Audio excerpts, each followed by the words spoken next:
Hello दोस्तों, strength of material के objective question practice programme में आज हम चर्चा करेंगे टाइप ऑफ फेल्योर। ठीक, तो जब भी हम किसी मेंबर पर लोड लगाते हैं तो वो एक समय बाद क्या होता है, लोड की एक लिमिट के बाद वो फेल कर जाता है।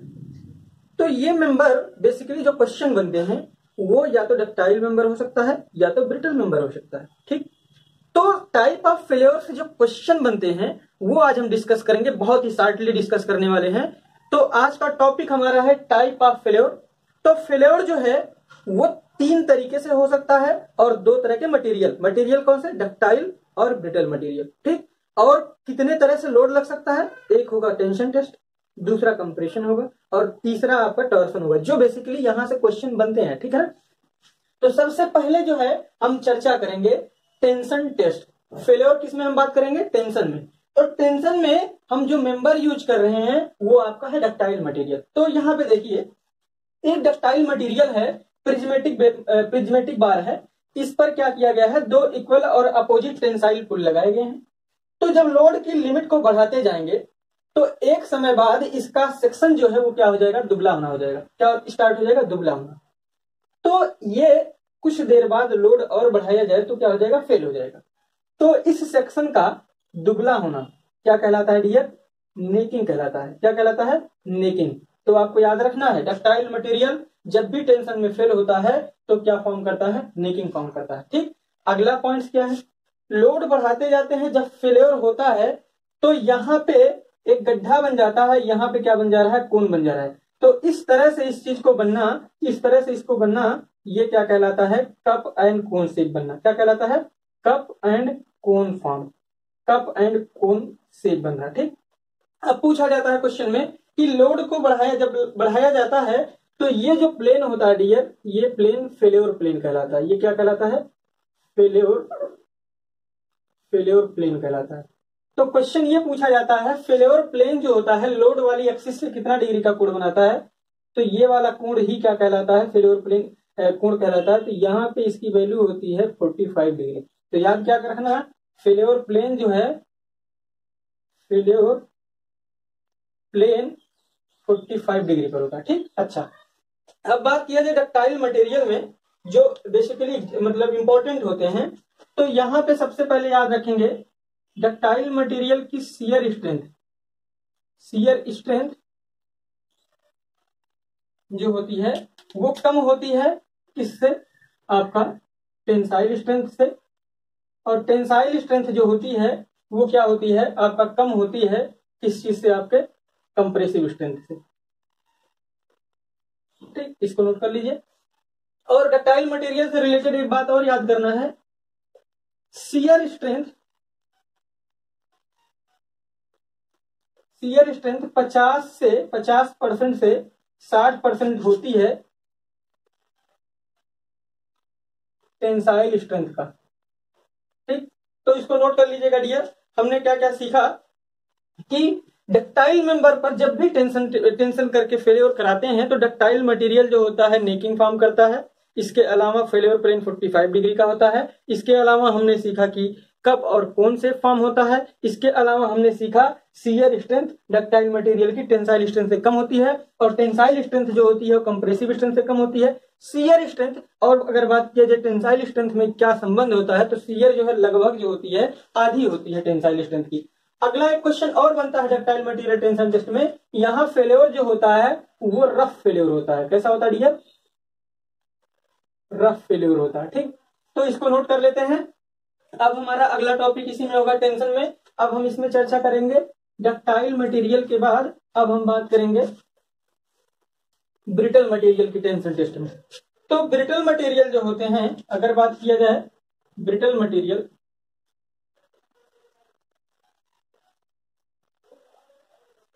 यहां पे देखिए एक प्रिज्मेटिक बार ली गई है, मान लेते हैं ये कांच की है। कांच क्या है, एक ब्रिटल मटेरियल है। तो कांच की एक प्रिज्मेटिक मेंबर को लेकर के दो इक्वल और अपोजिट पुल लगाया जा रहा है।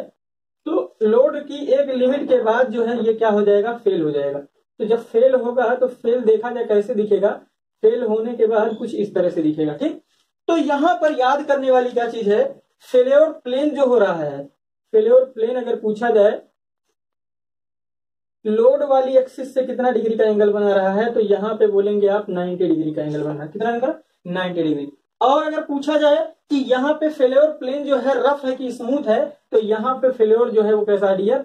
स्मूथ फेल्योर है, स्मूथ फेल्योर। ठीक, अच्छा अब बात किया जाए ब्रिटल मटेरियल के रिगार्डिंग कुछ टर्म की, तो यहाँ ब्रिटल मटेरियल में जो होता है सबसे मेन कीवर्ड है इसकी टेंसाइल स्ट्रेंथ। ब्रिटल मटेरियल की टेंसाइल स्ट्रेंथ जो होती है, टेंसाइल स्ट्रेंथ कम होती है शियर स्ट्रेंथ से, और शियर स्ट्रेंथ जो होती है वो कम होती है आपके कंप्रेसिव स्ट्रेंथ से। ठीक, तो इसको नोट कर लीजिए।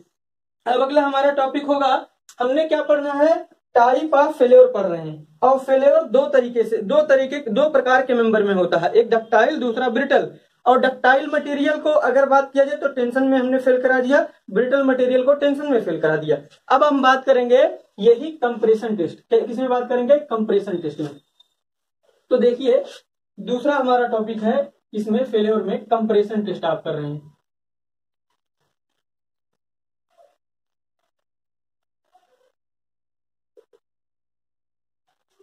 सबसे पहले कंप्रेशन टेस्ट में हम बात करेंगे डक्टाइल मटेरियल की।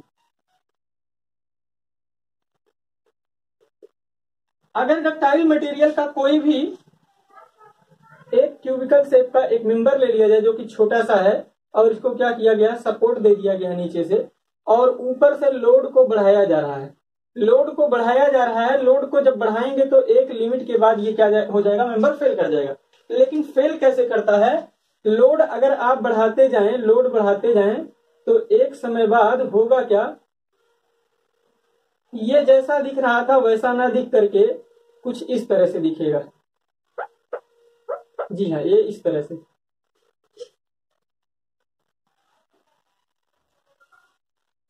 ठीक, तो लोड की एक लिमिट के बाद ये मेंबर ऐसा दिख गया, इस घटना को बल्जिंग कहा जाता है। इसे क्या बोलते हैं डियर? इसे बोलते हैं बल्जिंग।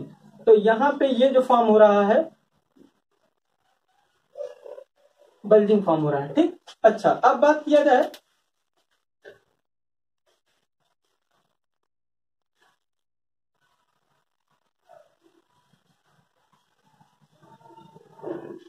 फेल्योर प्लेन की। तो फेल्योर प्लेन जो होता है, फेल्योर प्लेन जो होता है वो लोड वाली एक्सिस से, देखिए लोड एक्सिस कौन सी है डियर आपकी? लोड वाली एक्सिस आपकी ये वाली है, लोड वाली एक्सिस ये वाली है।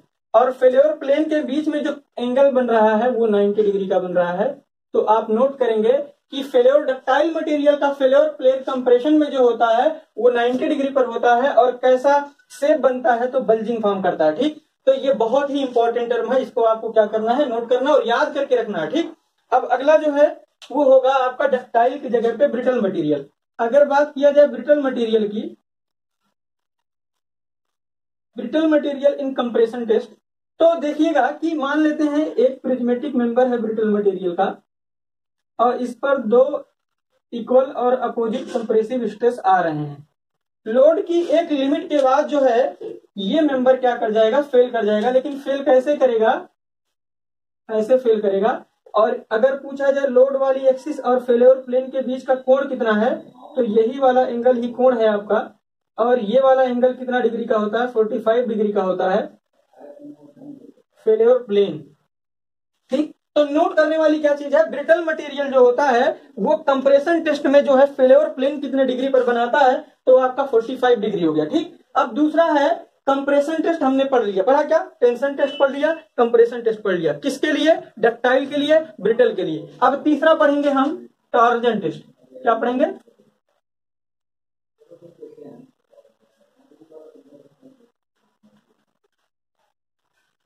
तो इसमें नोट करने वाली क्या चीज होती है जो बेसिकली एग्जाम में पूछे जाते हैं? टॉर्सन में डक्टाइल मटेरियल, डक्टाइल मटेरियल इसमें 90 डिग्री पर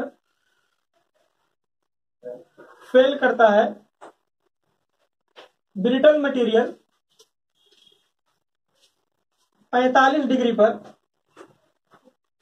फेल करता है। ठीक, इन दो चीजों को आपको नोट करके रखना है। मतलब क्या?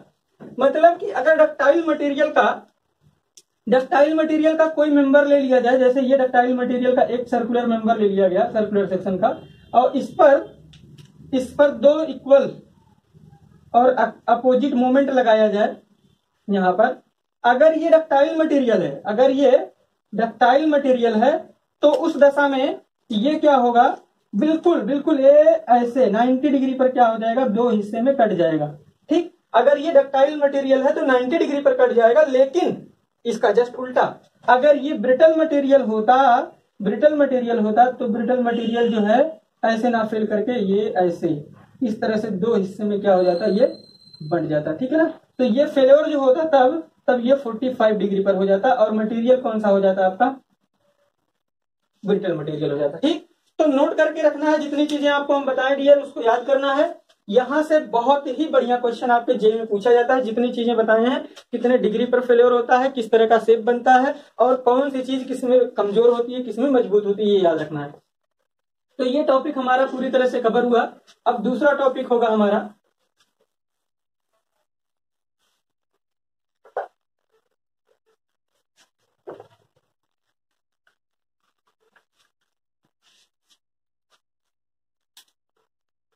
Equality of shear stress.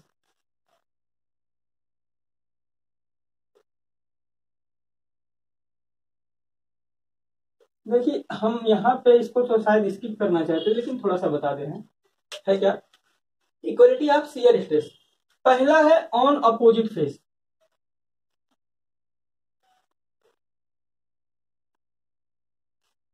देखो अगर ज्यादा जानकारी लेना होगा तो मेरे डिटेल वाले वीडियो लेक्चर में जाकर के देख लेना। अपोजिट फेस पर शियर स्ट्रेस की इक्वलिटी की बात किया जाए, जैसे कहने का मतलब अगर ये कोई मेंबर है और इस पर शियरिंग ऊपर अगर लगाई जा रही है, टाउ की शियर स्ट्रेस टाउ ऊपर लग रहा है, तो ऑटोमेटिकली जो इस फेस पर शियर स्ट्रेस होगा, अपोजिट फेस पर, इस पर जो शियर स्ट्रेस होगा इस वाले पर, वो भी कितना होगा डियर, टाउ के बराबर होगा। यानी कि आपका ए बी फेस जो है और सी डी फेस पर अगर बात किया जाए तो टाउ ए बी का मतलब ए बी फेस पर शियर स्ट्रेस और टाउ सी डी का मतलब सी डी फेस पर स्ट्रेस। अगर पूछा जाए तो दोनों जो होते हैं मैग्नीट्यूड में क्या होते हैं, बराबर होते हैं, और डायरेक्शन में क्या होते हैं, जस्ट उल्टा होते हैं। तो यही चीज याद रखना है कि इक्वलिटी ऑफ शियर स्ट्रेस में अपोजिट फेस अगर बात किया जाए तो मैग्नीट्यूड में दोनों आपस में क्या होते हैं डियर, मैग्नीट्यूड में अगर बात किया जाए तो दोनों बराबर होते हैं, बस डायरेक्शन में क्या होते हैं, अपोजिट साइन रखते हैं। लेकिन एक और थ्योरम आप पढ़े होंगे जिसे कॉम्प्लीमेंट्री थ्योरम कहा जाता है।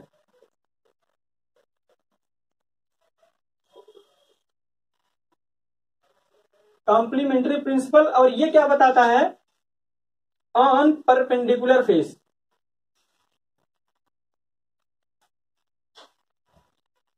देखिए एक कहावत है, इसको याद रख लेना कि अगर ये मान लेते हैं कोई फ्रिज में एक क्यूबिकल बॉडी है जिस पर हम क्या लगा रहे हैं, रहने देते हैं ऐसे ही, जिस पर हम शियरिंग कर रहे हैं, तो हमें तो पता है पहले वाले थ्योरम से कि अपोजिट फेस पर जो शियर होता है ये और ये आपस में क्या होता है डियर, बराबर होता है। लेकिन अगर हम इसको शियर करा देते हैं, क्या करा देते हैं, शियर करा देते हैं, तो इसका शेप जो है वो कैसा हो जाता है, वो ऐसा ना रह करके वो क्या हो जाएगा आपका, कुछ इस तरह से हो जाएगा। और जैसे ही हम ऊपर वाला ये या फिर ये दोनों, इन दोनों को हटाते हैं तो ये फिर से वापस उसी शेप में चला आता है। अगर यहां बात किया जाए तो ये शियर और ये शियर दोनों इक्वल हैं मैग्नीट्यूड में, डायरेक्शन में अपोजिट है और कुछ दूरी पे है, तो कपल बना रहे हैं। कपल को कभी भी अगर कोई चीज रीगेन कर रही है तो कपल ही करेगी। यानी कि एक बात याद रखना कि यहाँ पे जो अपने आप इस फेस पर जो अपने आप मतलब जो अपने आप कपल पैदा हो रहा है इस पर और इस पर, वो क्या कर रहा है, इसको बैलेंस कर दे रहा है, यानी कि वापस उसको रीगेन शेप में ला दे रहा है। तो याद करने वाली क्या चीज होती है कि अगर दो परपेंडिकुलर फेस हैं तो उस पर जो है शियर, यहाँ पर जो शियर स्ट्रेस होगा ये शियर स्ट्रेस टाउ डैश, और अगर ये शियर स्ट्रेस टाउ डैश है तो मैग्नीट्यूड में टाउ और टाउ डैश क्या होते हैं, आपस में बराबर होते हैं। इसी को बोला जाता है कॉम्प्लीमेंट्री प्रिंसिपल। जी हाँ, इसी को क्या बोलते हैं डियर आप, complementary principle of shear stress. क्या कहता है कि दो परपेंडिकुलर एक दूसरे से सटे हुए यानी एडजेसेंट फेस में जो शियर स्ट्रेस होता है वो आपस में क्या होता है, बराबर होता है। ठीक, तो ये बहुत ही अहम है हमें समझने के लिए, अगर हम प्रिंसिपल प्लेन और मोहर सर्किल के क्वेश्चन को क्या कर रहे हैं, सॉल्व कर रहे हैं। ठीक, अब देखिए अगली चीज हम पढ़ेंगे इक्वलिटी ऑफ शियर स्ट्रेस। यहां से क्वेश्चन कुछ भी नहीं बनेगा, शायद ना के बराबर, पर क्वेश्चन इसमें इससे सॉल्व किए जाएंगे प्रिंसिपल प्लेन और मोहर सर्किल में। अब अगला हम नोट करेंगे stress under general loading. Stress under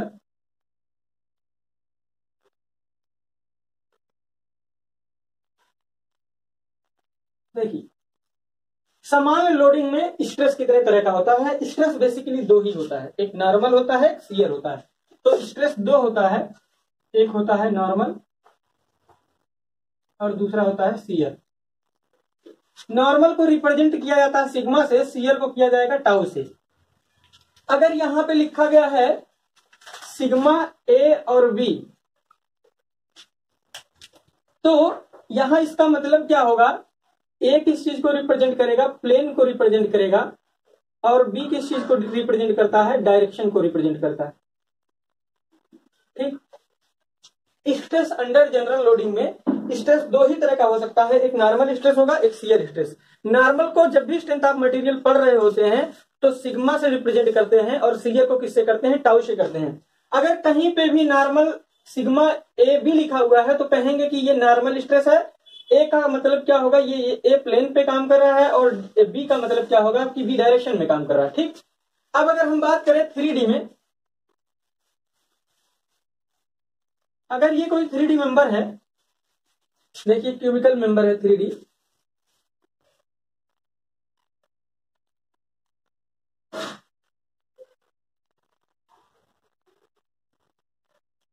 ठीक, तो याद रखना यहां पे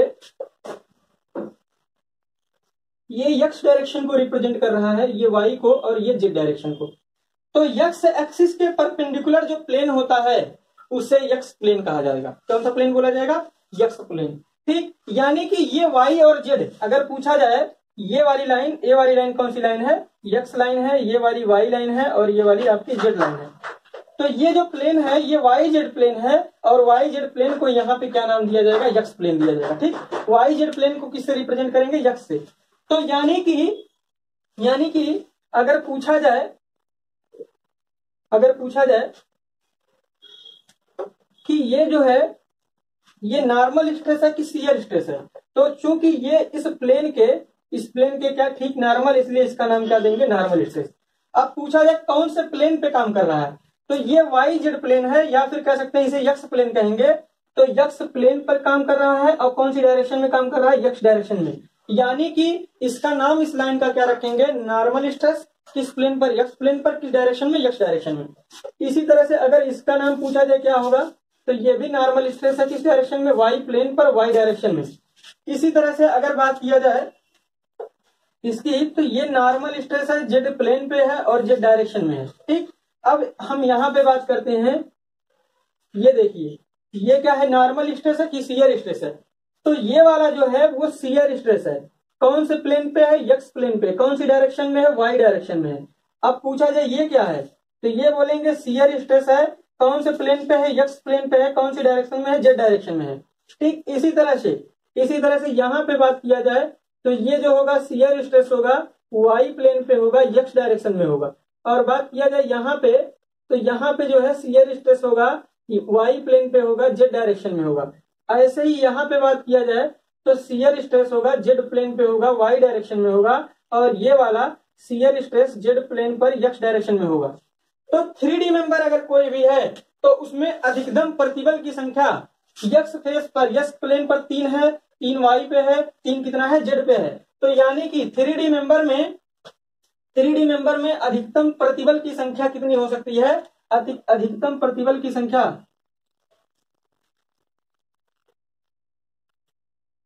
9 हो सकते हैं। कितने हो सकते हैं, 9। ठीक, कौन कौन से हो सकते हैं, sigma x, sigma Y y, sigma z z, tau x y, tau Y x, और tau x z, tau z x, और इसके अलावा टाउ वाई जेड, और टाउ जेड वाई। ठीक, अच्छा अभी हमने आपको बताया था कि परपेंडिकुलर और एडजेसेंट साइड में जो आपस में स्ट्रेस होते हैं वो क्या होते हैं, कॉम्प्लीमेंट्री प्रिंसिपल से बराबर होते हैं। यानी कि वाई एक्स जो होगा एक्स वाई के क्या हो जाएगा, बराबर हो जाएगा। यानी टाउ एक्स वाई एक्स के बराबर हो जाएगा। इसी तरह से टाउ जेड एक्स के बराबर हो जाएगा। इसी तरह से टाउ वाई जेड के बराबर हो जाएगा। यानी टोटल प्रतिबल की संख्या कितना है, 9 है 3D स्ट्रेस में अधिकतम। लेकिन जो है ये इसके बराबर है, ये इसके बराबर है, ये इसके बराबर है। तो आप लिखेंगे क्या, 3D में अधिकतम प्रतिबल की संख्या 9 हो सकती है, लेकिन 6 प्रतिबल अगर ज्ञात हो तो स्ट्रेस डिफाइन किया जा सकता है, स्ट्रेस डिफाइन हो सकता है। इसी तरह से अगर ये मेंबर 2D होता, जैसा कि यहां पे बात किया जाए 2D की, अगर ये मेंबर 2D स्ट्रक्चर होता तो यहां पे देखिए ये नॉर्मल स्ट्रेस है, कौन सा प्लेन पे है, एक्स पे है, कौन सी डायरेक्शन में है, एक्स में है। ये भी नॉर्मल स्ट्रेस है, कौन से प्लेन पे है, वाई प्लेन पे है, कौन सी डायरेक्शन में है, वाई डायरेक्शन में है। अच्छा अगर बात किया जाए ये क्या है, तो ये शियर स्ट्रेस है, ये भी क्या है, शियर स्ट्रेस है। ठीक, तो ये कौन से प्लेन पे लगा है शियर स्ट्रेस, एक्स पे लगा है, वाई डायरेक्शन में है। ये किस पे लगा है, वाई पे लगा है, एक्स डायरेक्शन में है। ठीक, तो अगर बात किया जाए कि 2D मेंबर है तो अधिकतम स्ट्रेस की संख्या कितना है, 1 2 3 4। अधिकतम स्ट्रेस जो है वो 4 है। ठीक, अब बात किया जाए कि ये दोनों टाउ एक्स वाई, चूंकि अगर देखा जाए स्ट्रेस की संख्या X X sigma Y Y और टाउ एक्स वाई और टाउ वाई एक्स है, और यहाँ पे कॉम्प्लीमेंट्री प्रिंसिपल से टाउ वाई एक्स की क्या होता है, बराबर होता है। यानी कि टोटल प्रतिबल 4 हैं, लेकिन अगर पूछा जाए कितने डिफाइन करने के लिए संतुष्टजनक होंगे, तो 3 स्ट्रेस जो है वो बॉडी को डिफाइन करने के लिए क्या होंगे, संतुष्टजनक होंगे। एक बात और आपको याद रखना है कि स्ट्रेस जो है वो एक टेंसर क्वांटिटी है, लेकिन ये जो है एक सेकंड ऑर्डर टेंसर क्वांटिटी है। ठीक, स्ट्रेस एक सेकंड ऑर्डर टेंसर क्वांटिटी है, इसको याद करना है। ठीक, तो ओके, थैंक यू डियर। अब हम अगले लेक्चर में मिलेंगे जिसमें हम आपको factor of safety, margin of safety और इसके अलावा स्ट्रेस पे इलास्टिक कांस्टेंट्स पर बेसिस जो भी बातें रहेंगी उस पर चर्चा करेंगे। Okay, thank you. तो अब इस वीडियो में हम बात करेंगे डिजाइन ऑफ मेंबर की। तो मेंबर 2 ही प्रकार का हो सकता है, एक डक्टाइल मेंबर हो सकता है या तो ब्रिटल मेंबर हो सकता है। अगर बात किया जाए डक्टाइल मेंबर की, तो डक्टाइल मटेरियल के लिए factor of safety yield stress पर लगाया जाता है।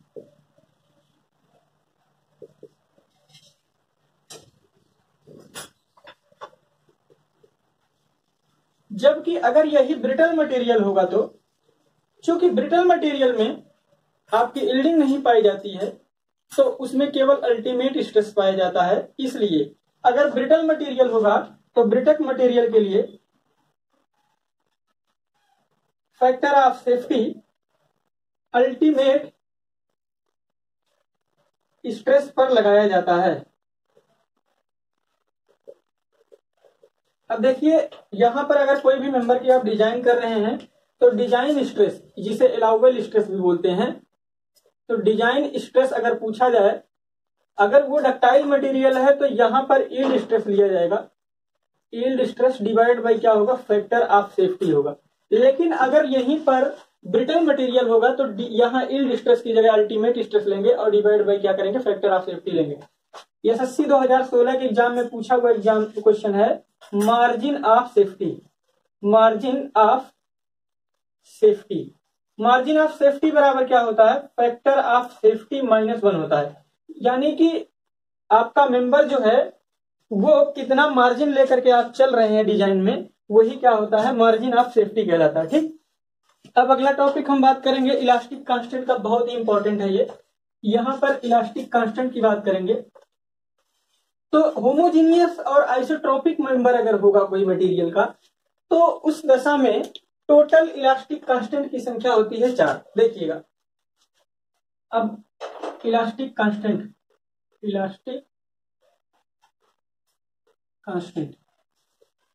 तो आपके पास इलास्टिक कांस्टेंट की अगर बात किया जाए तो पहला इलास्टिक कांस्टेंट होता है young modulus of elasticity.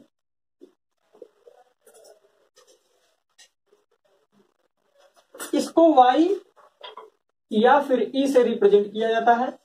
Young modulus of elasticity y का फार्मूला होता है लॉन्गिट्यूडनल स्ट्रेस या normal stress divided by linear strain या longitudinal strain.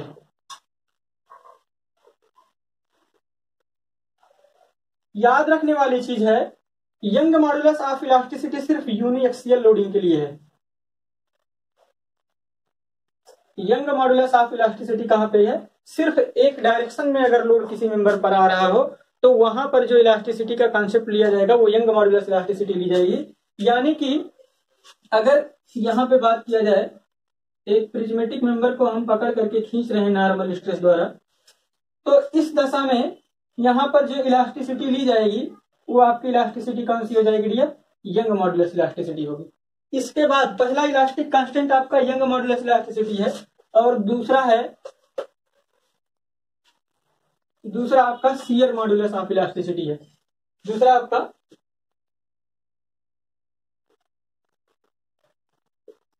Shear modulus of elasticity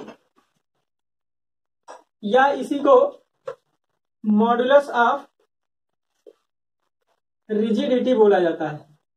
modulus of rigidity, इसको 3 नाम से, या तो सी और कहीं कहीं एन से और कहीं कहीं जी से, तीनों नाम से रिप्रेजेंट किया जाता है। कहीं सी दिखता है, कहीं एन दिखता है, कहीं जी दिखता है, ज्यादातर जी दिखता है। तो शियर मॉडुलस ऑफ रिजिडिटी कहां पर आता है? जहां पर शियरिंग होती है। जैसे अगर ये कोई ब्लॉक है, इस पर शियर स्ट्रेस आप दे रहे हैं, तो यहां पर जो स्ट्रेस लग रहा है शियर स्ट्रेस है और ये जो स्ट्रेन है ये शियर स्ट्रेन है। तो मॉडुलस ऑफ रिजिडिटी जी बराबर क्या होता है? Shear stress divided by shear strain. Shear strain को एंगुलर स्ट्रेन भी कहते हैं और एंगुलर स्ट्रेन किसे कहते हैं? दो संलग्न सतह एडजेसेंट फेस के बीच का जो कोण में बदलाव आता है वही क्या कहलाता है? शियर स्ट्रेन कहलाता है। पहले देखिए, इस फेस और इस फेस के बीच का एंगल 90 डिग्री है, बाद में ये घट करके कुछ कम हो गया, तो कितना बदला? वो फाई के बराबर बदल गया है, यानी शियर स्ट्रेन आपका कितना आ गया है? फाई हो गया। ठीक, इसके बाद जो है आपका तीसरा है बल्क मॉडुलस ऑफ इलास्टिसिटी। इसके बाद आपका आता है बल्क मॉडुलस ऑफ इलास्टिसिटी। तीसरा है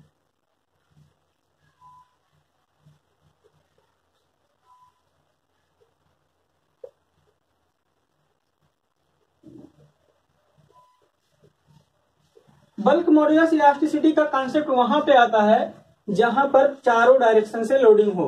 बल्क मॉडुलस ऑफ इलास्टिसिटी का कॉन्सेप्ट वहां पे आता है जहां पर चारों डायरेक्शन में लोडिंग हो, और चारों दिशा में लोडिंग सिर्फ हाइड्रोस्टैटिक लोडिंग दे सकता है। कौन सा लोडिंग दे सकता है? Hydrostatic loading. यानी कि अगर किसी चीज को पानी के भीतर काफी गहराई में लेकर जाएंगे आप, तो वहां पर दाब चारों दिशा से आएगा और वही जो है वहां पर स्ट्रेस जो होगा नॉर्मल स्ट्रेस चारों डायरेक्शन से आएगा। ठीक, तो जैसे अगर मान लेते हैं कोई गेंद है, उसको हम जो है काफी गहराई में ले जाकर के समंदर के भीतर ले गए, तो होगा क्या? ये चारों तरफ से दब जाएगी और उसका आयतन जो होगा वो क्या हो जाएगा? बदलेगा। ठीक, यानी कि जब वॉल्यूमेट्रिक स्ट्रेन आएगा, कौन सी विकृति आएगी? आयतन वाली विकृति आएगी। तो वहां पे जो इलास्टिसिटी ली जाएगी, बल्क मॉडुलस ऑफ इलास्टिसिटी ली जाएगी। बल्क मॉडुलस इलास्टिसिटी बराबर क्या होता है? नॉर्मल स्ट्रेस डिवाइडेड बाई क्या होता है डियर? आपका वॉल्यूमेट्रिक स्ट्रेन होता है। ठीक, अब देखिए, मान लेते हैं ये कोई हाइड्रोस्टैटिक लोडिंग में ये कोई गेंद है जिसका इनिशियल वॉल्यूम कितना है? V है। अब बाद में इसका वॉल्यूम क्या हो जा रहा है? घट जा रहा है। पहले वॉल्यूम V है, बाद में लोडिंग की वजह से इसका वॉल्यूम क्या हो जा रहा है डियर? ये घट करके इतना बड़ा हो जा रहा है। चूंकि लोड जो है यहाँ पर चारों तरफ से आ रहा है और चारों तरफ से ये आने वाला लोड क्या कहलाता है? हाइड्रोस्टेटिक प्रेशर कहलाता है और इसकी वैल्यू कितना के बराबर होती है, एच रो जी, जहां एच क्या है स्वतंत्र तल से इसकी क्या है गहराई है और रो क्या है द्रव का घनत्व है और जी क्या है डियर ग्रेविटी है। तो यानी बल्क मॉडुलस ऑफ इलास्टिसिटी बराबर क्या होगा, normal stress divide by volumetric strain. शुरुआत में इसका वॉल्यूम इनिशियल वॉल्यूम कितना है, इनिशियल वॉल्यूम इसका क्या था v था, फाइनल वॉल्यूम जो है घट करके कितना हो गया है v डैश हो गया है। चेंज इन वॉल्यूम अगर पूछा जाए कितना है, चेंज इन वॉल्यूम अगर पूछा जाए तो डेल्टा v है। ठीक, अब बात किया जाए नॉर्मल स्ट्रेस की, स्ट्रेस को हमने बताया था इक्विवेलेंट होता है प्रेशर के, तो यहाँ पे अगर पानी के भीतर आप ले जाएंगे तो बल्क मॉडुलस इलास्टिसिटी बराबर क्या रखेंगे, एच रो जी, नॉर्मल स्ट्रेस किसके बराबर हो जाएगा, दाब के, और वॉल्यूमेट्रिक स्ट्रेन अगर पूछा जाए एप्सिलॉन वी, जिसकी वैल्यू क्या होगी H rho G divide by change in volume divide by initial volume हो जाएगा। अब देखिए समझने वाली बात है कि जब प्रेशर लगाया जाता है तो उस फार्मूले में नेगेटिव साइन आ जाता है। Negative sign in the sense ये है कि लोड अगर बढ़ेगा, दाब अगर बढ़ेगा तो उस चीज का वॉल्यूम क्या हो जाएगा, वो छोटा हो जाएगा। ठीक, यानी कि याद करने वाली बात क्या हुई, बल्क मॉडुलस इलास्टिसिटी कहाँ ली जाएगी, जब चारों डायरेक्शन से लोडिंग हो, और यंग मॉडुलस इलास्टिसिटी कब ली जाएगी, जब यूनी एक्सियल लोडिंग हो, और मॉडुलस ऑफ रिजिडिटी कब ली जाएगी, जब शियर स्ट्रेस हो। ठीक, अब फार्मूला क्या है, यंग मॉडुलस इलास्टिसिटी बराबर नॉर्मल या लॉन्गिट्यूडनल स्ट्रेस डिवाइड बाई आपका लीनियर स्ट्रेन था या लॉन्गिट्यूडनल स्ट्रेन था, शियर स्ट्रेस का इसके बाद मॉडुलस ऑफ रिजिडिटी पढ़े, मॉडुलस ऑफ रिजिडिटी बराबर क्या होता है, shear stress divide by shear strain होता है। इसके अलावा आप बल्क मॉडुलस इलास्टिसिटी के बारे में पढ़ें तो normal stress divide by volumetric strain होता है, या फिर माइनस में प्रेशर डिवाइड बाई क्या होता है, वॉल्यूमेट्रिक स्ट्रेन होता है। ठीक, अब देखिए इसी के बल्क मॉडुलस से रिलेटेड एक टर्म आप पढ़ते हैं कंप्रेसिबिलिटी, क्या पढ़ते हैं, कंप्रेसिबिलिटी, इसको डिनोट करते हैं बीटा से। बल्क मॉडुलस ऑफ इलास्टिसिटी का उल्टा, बल्क मॉडुलस ऑफ इलास्टिसिटी का उल्टा ही क्या कहलाता है, आपका कंप्रेसिबिलिटी कहलाता है।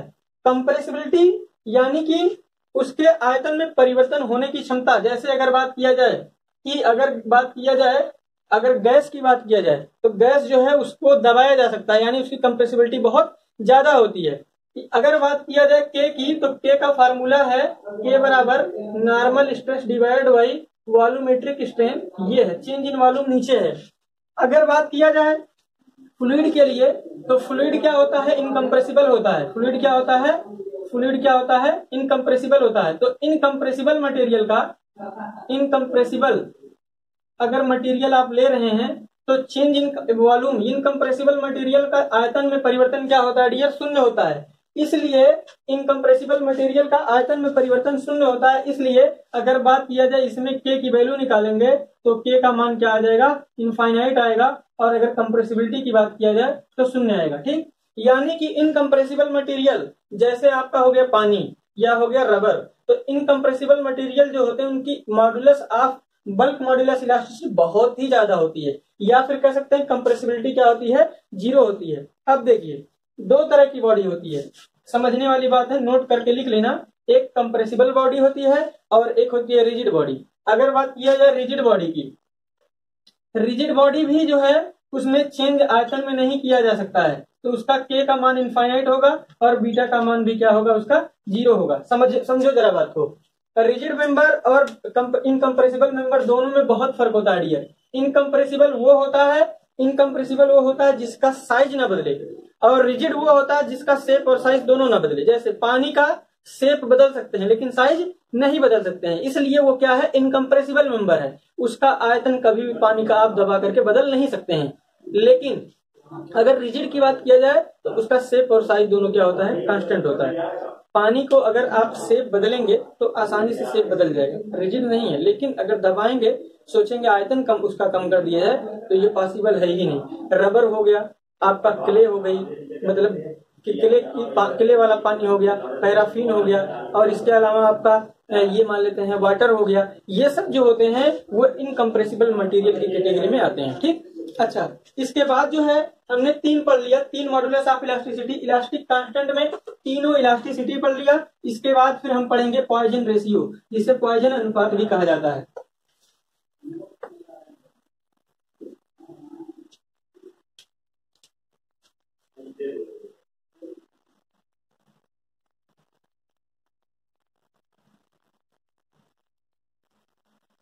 पॉइजन रेशियो को डिनोट करते हैं म्यू से, कहीं कहीं गामा से और कहीं कहीं 1/m से डिनोट किया जाता है। तीन नाम है, म्यू या फिर गामा और या फिर 1/m हो गया। ठीक, अब देखिए म्यू है या गामा है या 1/m है, तीन नाम है। पॉइजन रेशियो का रिलेशन क्या होता है, म्यू बराबर होता है माइनस में लेटरल स्ट्रेन और डिवाइड बाई होता है लीनियर स्ट्रेन। यानी कि एप्सिलॉन लेटरल और एप्सिलॉन लीनियर का जो रेशियो होगा वही आपका क्या कहलाएगा, पॉइजन अनुपात कहलाएगा। इसको म्यू गामा या फिर 1/m से रिप्रेजेंट किया जाता है। अब यहाँ यम क्या है, यम है मॉड्यूलर रेशियो। यम क्या है, मॉड्यूलर रेशियो है।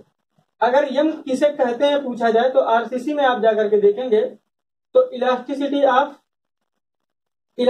ऑफ स्टील और divide by elasticity of concrete.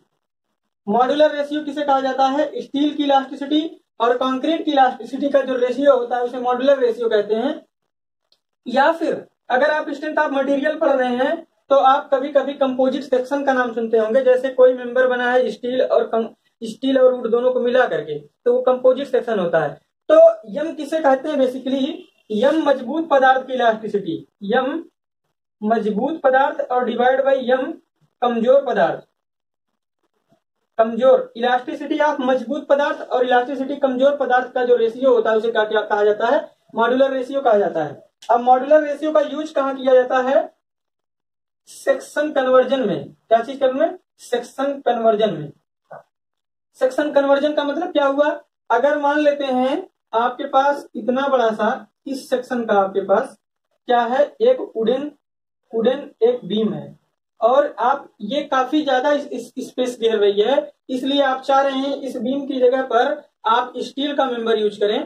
तो कितना सेक्शन का अगर आपका स्टील का मेंबर यूज किया जाए ताकि ये जो बीम लोड बियर कर रही थी वो स्टील का सेक्शन वाला भी बियर कर ले और आपका मतलब ज्यादा मटेरियल भी वेस्ट ना हो। तो अगर स्टील एक वुडन वाले का आपका एरिया जो है AW है, तो कितना जरूरत पड़ेगी स्टील की, ये अगर आपको पता करना है तो आप क्या करेंगे, अगर इसकी विड्थ जो है मान लेते हैं B है और इसकी विड्थ B है, लेकिन इसकी डेप्थ कुछ और हो जा रही है, इसलिए इसका एरिया जो है वो स्टील के एरिया के बराबर है। तो मॉड्यूलर रेशियो से ही मॉड्यूलर रेशियो बराबर क्या होता है, स्टील और डिवाइड बाई क्या होगा, वुड होगा।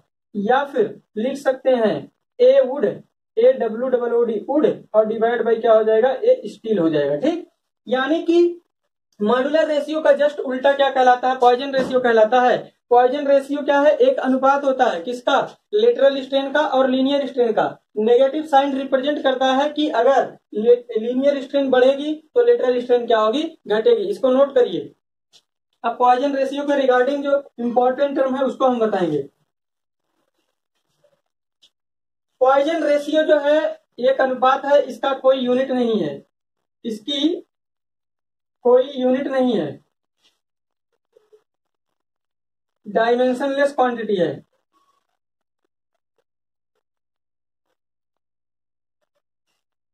यह एक डायमेंशनलेस क्वांटिटी है, इसकी कोई यूनिट नहीं होती है पॉइजन रेशियो की। पॉइजन रेशियो जो है उसमें नेगेटिव साइन ये रिप्रेजेंट करता है कि लेटरल स्ट्रेन अगर घटेगी तो लीनियर स्ट्रेन बढ़ेगी, अगर लीनियर स्ट्रेन घटेगी तो लेटरल बढ़ेगी। एग्जाम्पल के तौर पे अगर मान लेते हैं हम कोई एक प्रिज्मेटिक मेंबर ले करके इसको क्या कर रहे हैं, सीलिंग से हैंग करके नीचे से खींच रहे हैं, तो अगर हम लोड बढ़ाएंगे तो लोड की एक लिमिट के बाद जो है ये फैलना स्टार्ट हो जाएगा और जो है ये जो है क्या हो जाएगा, पहले से दुगला हो जाएगा। लेकिन अगर पूछा जाए इसकी लंबाई क्या होगी तो लंबाई इसकी क्या हो जाएगी, बढ़ जाएगी। तो यानी कि लंबाई अगर पहले इनिशियल लेंथ कितना थी, L थी, और बढ़ करके कितना हो गई है, डेल्टा L प्लस L हो गई है। और शुरुआत में इसका डायमीटर अगर पूछा जाए कितना था, अगर इसका डायमीटर D था और पूछा जाए कितना चेंज हो गया है, तो अब घट करके हो गया है आपका D माइनस डेल्टा D हो गया है।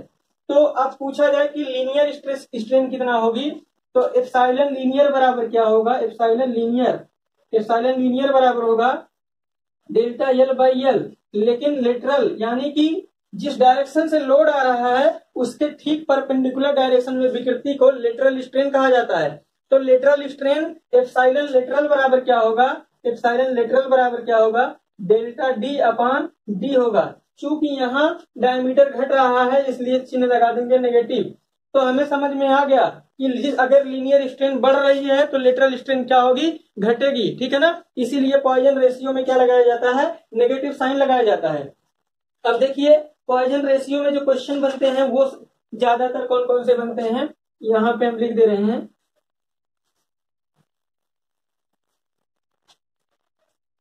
पहला पॉइंट होगा range of mu, range of mu -1 to 0.5, यानी म्यू कहां से कहां तक होता है, तो -1 से लेकर के कहां तक क्लियर होता है, 0.5 तक होता है। अब पूछा जाए इंजीनियरिंग मटेरियल के लिए, इंजीनियरिंग मटेरियल के लिए रेंज ऑफ म्यू कितना होता है, तो आप लिखेंगे 0 से लेकर के 0.5 तक। बेस ये भी इंपॉर्टेंट है, ये भी अपने आप में इंपॉर्टेंट है डियर। अगला जेनेटिक मटेरियल का, ऐसे मटेरियल जो पैदा हुए हैं, जेनेटिक मटेरियल का म्यू नेगेटिव होता है। यानी कि जैसे अगर पूछा जाए मानव ऊतक है, मानव ऊतक क्या है, एक जेनेटिक मटेरियल है, तो जेनेटिक मटेरियल का पॉइजन रेशियो जो होता है वो नेगेटिव होता है। कहने का मतलब ये है कि अगर जेनेटिक मटेरियल पे आप लोड लगाएंगे तो लंबाई, अगर उसकी जो है बात किया जाए, ये अगर मान लेते हैं ह्यूमन टिश्यू है या फिर कोई इंसान के हाथ को आप क्या कर लीजिए, हाथ को उसको मान लेते हैं प्रिज्मेटिक फॉर्म में बदल दीजिए और लोड लगाइए, तो इंसान का अगर ह्यूमन टिश्यू रहेगा तो लंबाई अगर खींचा जाए तो लंबाई क्या होगी, डेल्टा एल बढ़ेगी। लेकिन और अगर खींच दिया जाए बढ़िया से तो उंगली क्या हो जाएगी, लंबाई बढ़ने के साथ साथ मोटाई की डायरेक्शन में भी क्या हो जाएगी, बढ़ जाएगी। यानी जेनेटिक मटेरियल जितने होते हैं उनका पॉइजन रेशियो नेगेटिव होता है। नेगेटिव कहने का मतलब लंबाई बढ़ेगी तो मोटाई भी बढ़ेगी, और खींचा दबाया जाए तो लंबाई घटेगी तो मोटाई भी क्या हो जाएगी, डियर घट जाएगी, ठीक है ना। अब देखिए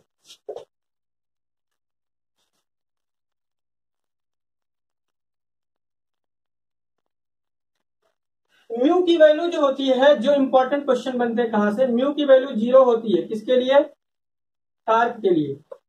टार्क म्यू का 0 होना, म्यू अगर 0 है तो जाहिर सी बात है lateral strain divide by linear strain, अगर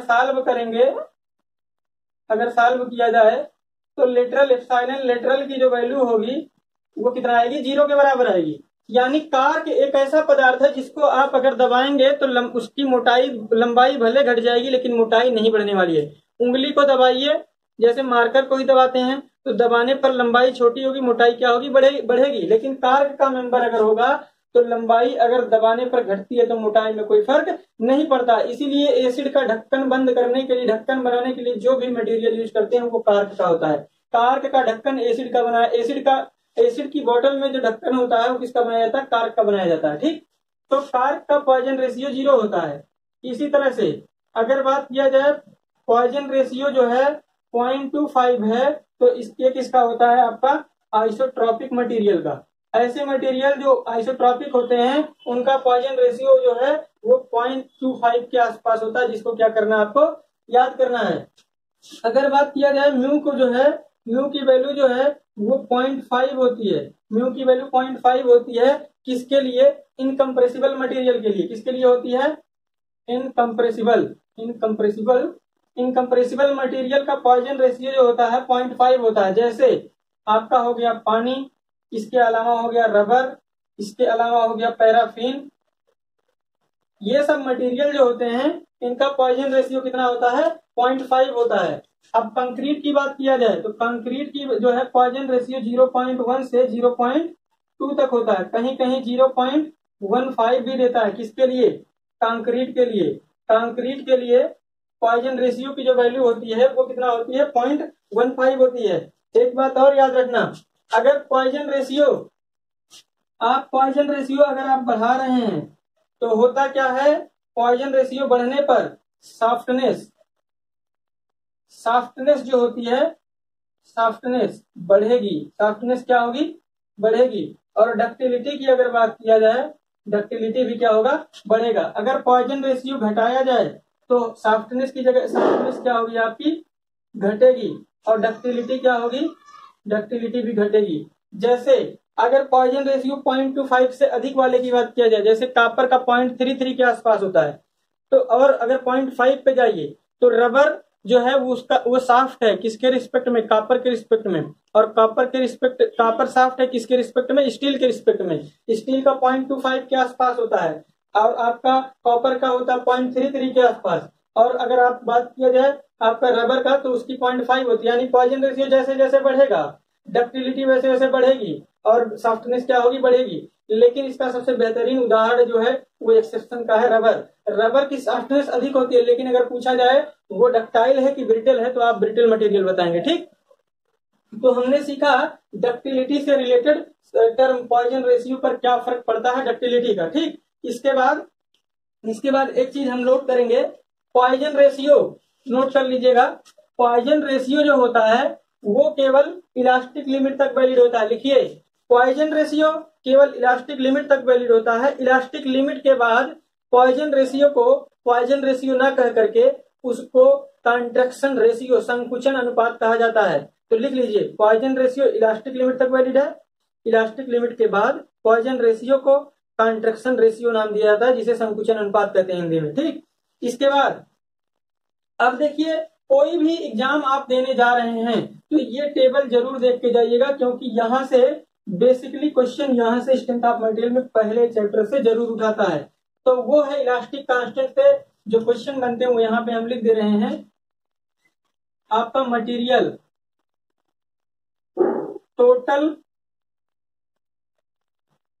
इलास्टिक कांस्टेंट और है इंडिपेंडेंट इलास्टिक कांस्टेंट। अगर मटेरियल आपका होमोजीनियस और आइसोट्रॉपिक हो, होमोजीनियस और आइसोट्रॉपिक मटेरियल में टोटल इलास्टिक कांस्टेंट की संख्या कितनी होती है, ये होती है 4। जबकि इंडिपेंडेंट इलास्टिक कांस्टेंट की संख्या कितनी होती है, ये होती है 2। दूसरा, होमोजीनियस प्लस ऑर्थोट्रॉपिक मटेरियल की बात किया जाए, होमोजीनियस और ऑर्थोट्रॉपिक की बात किया जाए तो टोटल इलास्टिक कांस्टेंट की संख्या होती है 12 और इंडिपेंडेंट इलास्टिक कांस्टेंट की संख्या होती है 9। अब तीसरा अगर बात किया जाए, होमोजीनियस प्लस एनाइसोट्रॉपिक या एलोट्रॉपिक, एनाइसोट्रॉपिक, एलोट्रॉपिक या नॉन आइसोट्रॉपिक अगर मटेरियल है तो टोटल इलास्टिक कांस्टेंट की संख्या अनंत होती है, इंडिपेंडेंट की कितनी होती है, 21 होती है। तो डियर इसको आपको क्या करना है, याद करना है। Homogeneous isotropic total 4, independent 2। Homogeneous orthotropic total जो है 12 है, इंडिपेंडेंट जो है 9 है। और होमोजीनियस एनाइसोट्रॉपिक है, टोटल अनंत होता है, इनफाइनाइट होता है, इंडिपेंडेंट की संख्या 21 होती है। ठीक, तो आज के इस अभी तक चर्चा जो किया है बहुत इंपॉर्टेंट रहे हैं। इसके बाद हम लोग पढ़ेंगे एप्लीकेशन ऑफ हुक्स लॉ। क्या पढ़ेंगे dear, application of Hooke's law. तो दोस्तों अब तक हमने जो पढ़ा था इलास्टिक कांस्टेंट, ठीक, जिसमें young modulus elasticity, bulk modulus elasticity, modulus of rigidity और आपने पॉइजन रेशियो के कॉन्सेप्ट को समझा। लेकिन अब जो है हमारा एक अहम टॉपिक स्टार्ट होने वाला है जिसका नाम है एप्लीकेशन ऑफ हुक्स लॉ, यानी कि हुक के नियम का आप कहाँ कहाँ इम्प्लीमेंट कर सकते हैं वही यहाँ पढ़ना है। तो सबसे पहला टॉपिक है एप्लीकेशन ऑफ हुक्स लॉ में effect of uniaxial loading. Uniaxial loading in the sense केवल एक डायरेक्शन में लोडिंग आ रही है। तो देखिए यहाँ पे एक प्रिज्मेटिक मेंबर है जिसकी लेंथ क्या है, जिसकी लेंथ दी गई है आपकी L और उसकी विड्थ जो है आपकी है V और हाइट दे रखा है उसकी H। और अगर बात किया जाए लोडिंग की तो लोडिंग केवल जो है आपका x डायरेक्शन में ही आ रहा है, यानी लोड जो है x डायरेक्शन में आ रहा है। बाकी y और z की बात किया जाए तो z डायरेक्शन में लोड ना तो y और z डायरेक्शन में लोड नहीं है। ठीक, तो अगर बात किया जाए कि लोडिंग केवल इस डायरेक्शन में है तो स्ट्रेन जो होगी लॉन्गिट्यूडनल या लीनियर स्ट्रेन किधर की ओर होगी, तो x डायरेक्शन में होगी। ठीक, तो अगर आपसे पूछा जाए linear strain in x direction तो एप्सिलॉन x बराबर क्या होगा, एप्सिलॉन एक्स यानी एक्स डायरेक्शन में स्ट्रेन। स्ट्रेन बराबर क्या होता है dear, stress upon modulus of elasticity होता है। तो एक्स डायरेक्शन में लगने वाला नॉर्मल स्ट्रेस और डिवाइड बाई क्या कर देंगे, मॉडुलस ऑफ इलास्टिसिटी कर देंगे, तो आपका क्या मिल जाएगा, इसका एक्स डायरेक्शन में स्ट्रेन मिल जाएगा। अगर ये जो मेंबर दिया गया है इसका पॉइजन रेशियो मान लेते हैं कितना है, म्यू है, और इसकी मॉडुलस ऑफ इलास्टिसिटी ई है। हमको पता है कि पॉइजन रेशियो बराबर क्या होता है, माइनस में एप्सिलॉन लेटरल होता है और डिवाइड बाय क्या होता है डियर, एप्सिलॉन लीनियर होता है। अब आप बताइए, लोड केवल एक्स डायरेक्शन में लग रहा है, तो एक्स डायरेक्शन यानी लेंथ की डायरेक्शन में उसकी लंबाई क्या होगी, बढ़ेगी, लेकिन बाकी डायरेक्शन में उसकी मोटाई और उसकी चौड़ाई की बात किया जाएगा तो क्या होगी, घटेगी। ठीक है, पता नहीं घटेगी कि बढ़ेगी कि हमें नहीं मान लेते हैं, नो आइडिया है। लेकिन लोड जिस डायरेक्शन में लग रहा है वो केवल एक्स डायरेक्शन है, बाकी वाई और जेड डायरेक्शन में लोड नहीं है, तो वाई और जेड डायरेक्शन में जो स्ट्रेन आएगी वो लेटरल स्ट्रेन होगी। तो अगर बात किया जाए पॉइजन रेशियो की, तो पॉइजन रेशियो बराबर क्या लिखा जाएगा, लेटरल स्ट्रेन यानी वाई डायरेक्शन में स्ट्रेन और डिवाइडेड बाई लीनियर यानी एक्स डायरेक्शन में स्ट्रेन, या फिर माइनस में जेड डायरेक्शन में स्ट्रेन और डिवाइड बाई क्या होगा, आपका एक्स डायरेक्शन में स्ट्रेन होगा।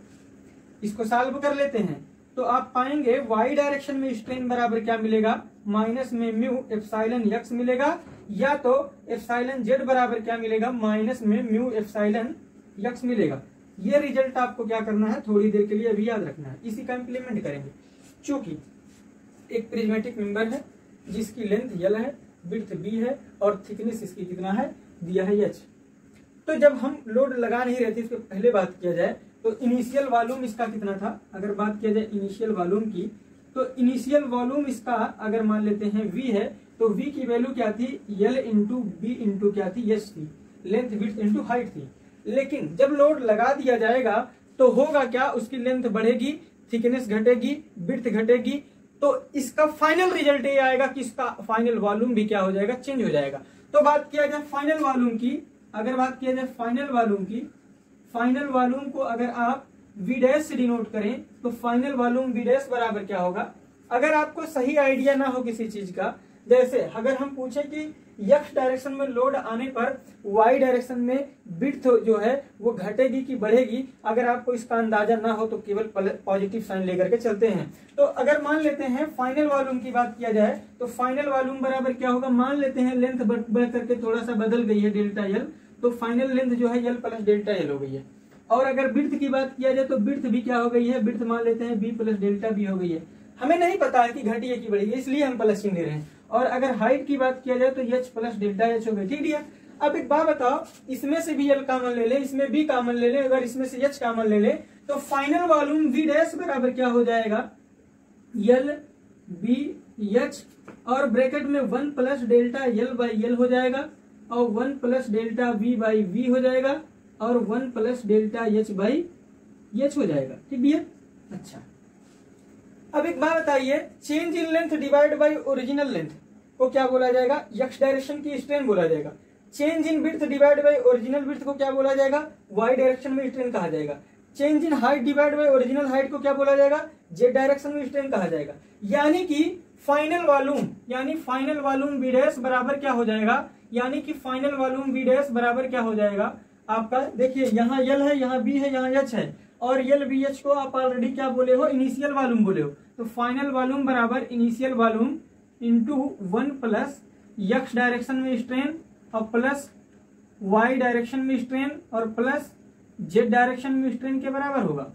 ठीक, ये रिजल्ट बहुत ही अहम है डियर, आप इसको क्या करेंगे, याद कर लेंगे। इस ए रिजल्ट को क्या करेंगे, आपको याद रखना है। क्वेश्चन में डायरेक्टली पूछता है, यूनिएक्सियल लोडिंग हो तो एक्स डायरेक्शन में केवल लोड अगर आ रहा हो तो फाइनल वॉल्यूम कितना हो जाएगा, तो फाइनल वॉल्यूम बराबर initial volume into 1 plus epsilon X plus epsilon Y plus 1 plus Z. ठीक, ये होगा जैसा लिखा हुआ है। अच्छा, अगर बात किया जाए एप्सिलॉन वाई की वैल्यू कितना होती है, तो माइनस म्यू एप्सिलॉन एक्स है। एप्सिलॉन जेड की वैल्यू क्या है, माइनस म्यू एप्सिलॉन एक्स है। इसी में अगर रख दिया जाए तो फाइनल वॉल्यूम वी डैश बराबर क्या होगा, initial volume 1 plus epsilon x और into 1 minus mu epsilon x into 1 minus mu epsilon x हो जाएगा। ठीक, तो अब इस फाइनल रिजल्ट को लिखेंगे कैसे, फाइनल वॉल्यूम बराबर initial volume 1 plus epsilon x और 1 माइनस म्यू एप्सिलॉन एक्स का क्या हो जाएगा, होल स्क्वायर हो जाएगा। गुप्ता का 8वां क्वेश्चन डियर, गुप्ता का 8वां क्वेश्चन ही जा करके देख लीजिएगा, यही है, ठीक है ना। तो यही पूछा गया कि फाइनल वॉल्यूम कितना होगा, तो यही आपका क्या करेंगे, आंसर कर देंगे, ठीक। अच्छा, अगर यहां से सॉल्व किया जाए, यहां से बात किया जाए, फाइनल वॉल्यूम वी डैश बराबर क्या होगा, अगर बात किया जाए यहां से, तो फाइनल वॉल्यूम वी डैश बराबर क्या होगा, इनिशियल वॉल्यूम।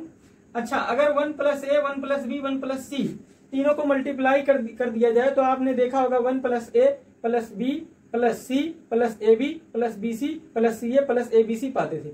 चूंकि यहाँ पे एप्सिलॉन x क्या है, एक विकृति है, स्ट्रेन है, स्ट्रेन जो है डेसिमल में होती है, और आपको पता है डेसिमल नंबर अगर छोटी है और डबल डेसिमल नंबर का आपस में मल्टीप्लीकेशन किया जाए तो वो नंबर जो होगी पहले से क्या हो जाएगी, और छोटी हो जाएगी। यानी अगर इसका मल्टीप्लाई किया जाए तो मिलेगा 1 + epsilon x + epsilon y + epsilon z plus epsilon x epsilon y और plus epsilon y epsilon z plus epsilon z epsilon x, और फिर ये आएगा epsilon x epsilon y epsilon z। देखिए क्या मिलेगा आपका, 1 + epsilon x plus epsilon y plus epsilon z।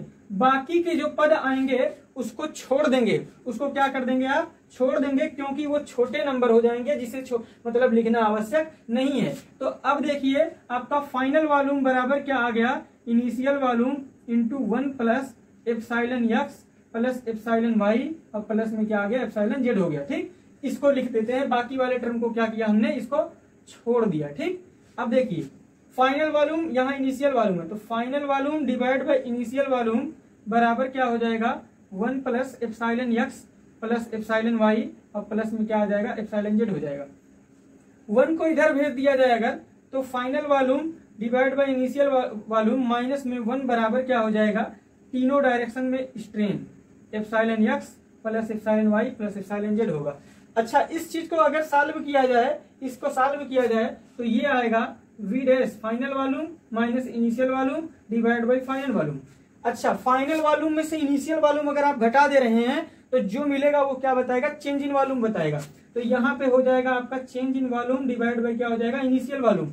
और आपको पता है चेंज इन वॉल्यूम और इनिशियल वॉल्यूम का जो रेशियो होता है उसे क्या बोला जाता है, आयतन विकृति, वॉल्यूमेट्रिक स्ट्रेन। तो वॉल्यूमेट्रिक स्ट्रेन बराबर क्या हो गया, epsilon x plus epsilon y plus epsilon z। यानी तीनों डायरेक्शन में लीनियर स्ट्रेन का सम जो होता है वो क्या किसके बराबर होता है, मतलब कि तीनों डायरेक्शन में लीनियर स्ट्रेन का जो सम होता है वो किसके बराबर होता है, वॉल्यूमेट्रिक स्ट्रेन के बराबर होता है। इसी रिजल्ट को थोड़ा सा कन्वर्ट करके लिखा जाए, एप्सिलॉन y और एप्सिलॉन z की वैल्यू अगर रख दिया जाए तो हो जाएगा आपका वॉल्यूमेट्रिक स्ट्रेन बराबर एप्सिलॉन x 1 - 2μ, ठीक। तो आपको ये रिजल्ट, यहाँ पे आपको कितने रिजल्ट दिख रहे हैं डियर, मैं यहाँ पे लिख दिया हूँ। पहला रिजल्ट आपका ये वाला इंपॉर्टेंट है, दूसरा ये वाला इंपॉर्टेंट है, और तीसरा जो है यहाँ पे ये वाला घेर दिया गया है, और चौथा यहाँ पे है, ठीक। तो वॉल्यूमेट्रिक स्ट्रेन जो है यहाँ पे देख रहे हैं आपको मिल गया, ठीक। तो अभी जो हमने पढ़ा वो क्या पढ़ा कि हुक के नियम का एप्लीकेशन हम पढ़े हैं, और हुक के नियम का एप्लीकेशन में सबसे पहला जो हमारा रहा है यहाँ पे इफेक्ट ऑफ यूनिएक्सियल लोडिंग पढ़ा, ठीक। यूनिएक्सियल लोडिंग का क्या प्रभाव होता है, इसके बाद हम पढ़ेंगे effect of triaxial loading. क्या पढ़ेंगे डियर, तीनों दिशाओं में अगर प्रतिबल आ रहा हो तो हुक के नियम का एप्लीकेशन करके हम क्या क्या फाइंड कर सकते हैं। तो देखिएगा effect of triaxial loading, इसको नोट कर लीजिए डियर। दूसरा है एप्लीकेशन हुक का नियम का effect of triaxial loading. तो देखिए dear, effect of triaxial loading, दूसरा है effect of triaxial loading.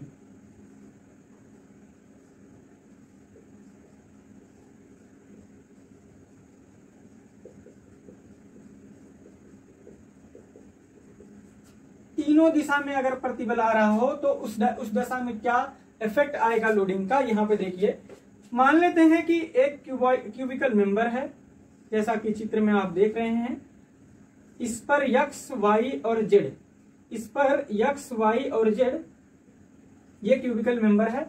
इस पर तीनों दिशा यानी 3 डायरेक्शन से आपका x डायरेक्शन से नॉर्मल स्ट्रेस सिग्मा x आ रहा है, y डायरेक्शन में जो स्ट्रेस आ रहा है वो कितना आ रहा है, सिग्मा y आ रहा है, और z डायरेक्शन में जो स्ट्रेस आ रहा है वो कितना आ रहा है, आपका सिग्मा z आ रहा है, ठीक। तो अगर बात किया जाए कि यहाँ पे जब हम इस दिशा में x डायरेक्शन में बात करेंगे तो x डायरेक्शन में इस सिग्मा x की वजह से क्या आएगा, स्ट्रेन आएगा, लेकिन y और z की वजह से क्या आएगा, लेटरल स्ट्रेन आएगा। तो फाइनली अगर पूछा जाए एक्स डायरेक्शन में स्ट्रेन होगी कितना, एप्सिलॉन एक्स की वैल्यू कितना होगी, तो एप्सिलॉन एक्स बराबर क्या होगा, stress divide by modulus of elasticity होगा। लेकिन कौन सा स्ट्रेस होगा, एक्स डायरेक्शन का स्ट्रेस होगा। अब अगर एक्स के लिए बात किया जाए तो वाई और जेड वाला क्या है, लेटरल है, तो उसकी वजह से क्या होगा, इसकी वजह से वाई की वजह से क्या होगा, लेंथ क्या होगी इसकी, एक्स डायरेक्शन में स्ट्रेन घटेगी, तो कितना घटेगी, mu sigma Y by modulus of elasticity, और जेड की वजह से कितना घटेगी, mu sigma Z by modulus of elasticity होगी। ठीक, तो इसको नोट कर लिए।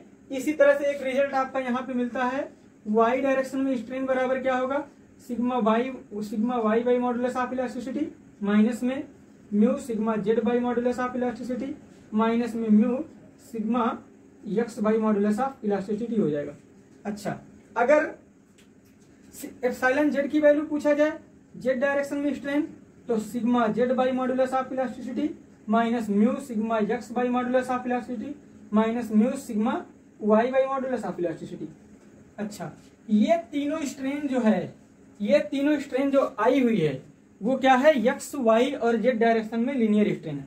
लेकिन अगर यहाँ पे तीनों डायरेक्शन में इस मेंबर पर लोड आ रहा है तो जाहिर सी बात है इसका वॉल्यूम क्या हो जाएगा, चेंज हो जाएगा। और अभी हमने पढ़ा था वॉल्यूमेट्रिक स्ट्रेन, यहाँ पे देखिए, यहाँ पे अभी मैं दिखाया हूँ वॉल्यूमेट्रिक स्ट्रेन, ये देखिए वॉल्यूमेट्रिक स्ट्रेन बराबर क्या होता है, एक्स डायरेक्शन में स्ट्रेन, वाई डायरेक्शन में स्ट्रेन और जेड डायरेक्शन में स्ट्रेन का क्या होता है डियर, सम होता है। तो अब बताइए एप्सिलॉन वी की वैल्यू अगर हमको निकालना है, इसको इसको और इसको तीनों को रख देंगे। अगर तीनों को एक साथ रख दिया जाए तो वॉल्यूमेट्रिक स्ट्रेन बराबर क्या मिलेगा, आप नोट करेंगे सॉल्व करने के बाद, तो यही मिलेगा, sigma x by E plus sigma Y by E और प्लस में सिग्मा जेड बाई ई और साथ में मिलेगा 1 माइनस 2 में मिलेगा। ठीक, देखिएगा जरा, ये फार्मूला आप जब भी अप्लाई कर रहे हैं तो यहाँ पे देखिए, यहाँ सिग्मा वाई भी टेंसाइल है, सिग्मा एक्स भी टेंसाइल है और सिग्मा जेड भी क्या है, टेंसाइल है। तो आप याद रखिएगा कि टेंसाइल स्ट्रेस हमेशा, टेंसाइल को आप यहाँ पे पॉजिटिव मानेंगे और कंप्रेसिव को क्या मानेंगे, नेगेटिव मानेंगे। यानी कि जो फॉर्मूला है ये केवल जो डिराइव हुआ है वो टेंसाइल के लिए डिराइव हुआ है। अगर कोई भी इसमें एलिमेंट, चाहे सिग्मा वाई, चाहे सिग्मा जेड, चाहे सिग्मा एक्स, अगर ये कंप्रेसिव होगा तो जो भी कंप्रेसिव होगा उसका साइन क्या कर दिया जाएगा, फार्मूले में चेंज कर दिया जाएगा। कहने का मतलब क्या है, अगर मान लेते हैं सिग्मा एक्स जो है वो नेगेटिव हो, मान लेते हैं कंप्रेसिव हो जाए, तो ये फार्मूला जो होगा, अब जहां जहां सिग्मा एक्स है उसका चिन्ह बदल देंगे, यहां जैसे नेगेटिव आ जाएगा और यहाँ पे क्या आ जाएगा, पॉजिटिव आ जाएगा, और यहाँ पे क्या आ जाएगा डियर, पॉजिटिव आ जाएगा। ठीक, लेकिन कब के लिए होगा, जब यहाँ पर क्या हो जाए, सिग्मा एक्स कंप्रेसिव हो जाए। ठीक, अच्छा, अब बात करते हैं डियर, वॉल्यूमेट्रिक स्ट्रेन का जो फार्मूला आया है वो कितना के बराबर आया है, sigma x by modulus of elasticity, sigma Y by modulus of elasticity और sigma Z by modulus of elasticity आया हुआ है और मल्टीप्लाइड बाई 1 माइनस 2 में हुआ है। ठीक, अच्छा, एक बात बताइए, हाइड्रोस्टैटिक लोडिंग अगर होती है, hydrostatic loading in the sense पानी के भीतर कोई चीज लेकर के जाइए तो तीनों दिशा से जो प्रतिबल आता है, दबाव आता है, वो बराबर होता है। यानी पी एक्स, पी वाई और पी जेड तीनों डायरेक्शन से दबाव जो होगा वो बराबर होगा। यानी कि हाइड्रोस्टैटिक लोडिंग में जो स्ट्रेस डेवलप होता है बॉडी के भीतर वो हर डायरेक्शन में क्या होता है, एक समान होता है। तो आपको याद करने वाली क्या चीज है, समझिएगा जरा।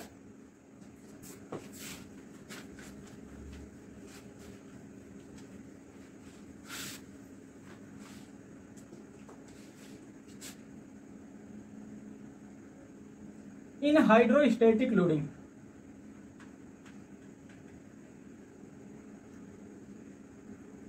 लोडिंग अगर हाइड्रोस्टैटिक्स होगी तो सिग्मा एक्स, सिग्मा वाई और सिग्मा जेड आपस में तीनों क्या हो जाएंगे डियर, बराबर हो जाएंगे। और इन तीनों को हम मान लेते हैं कि ये कितना डियर, आपका सिग्मा है।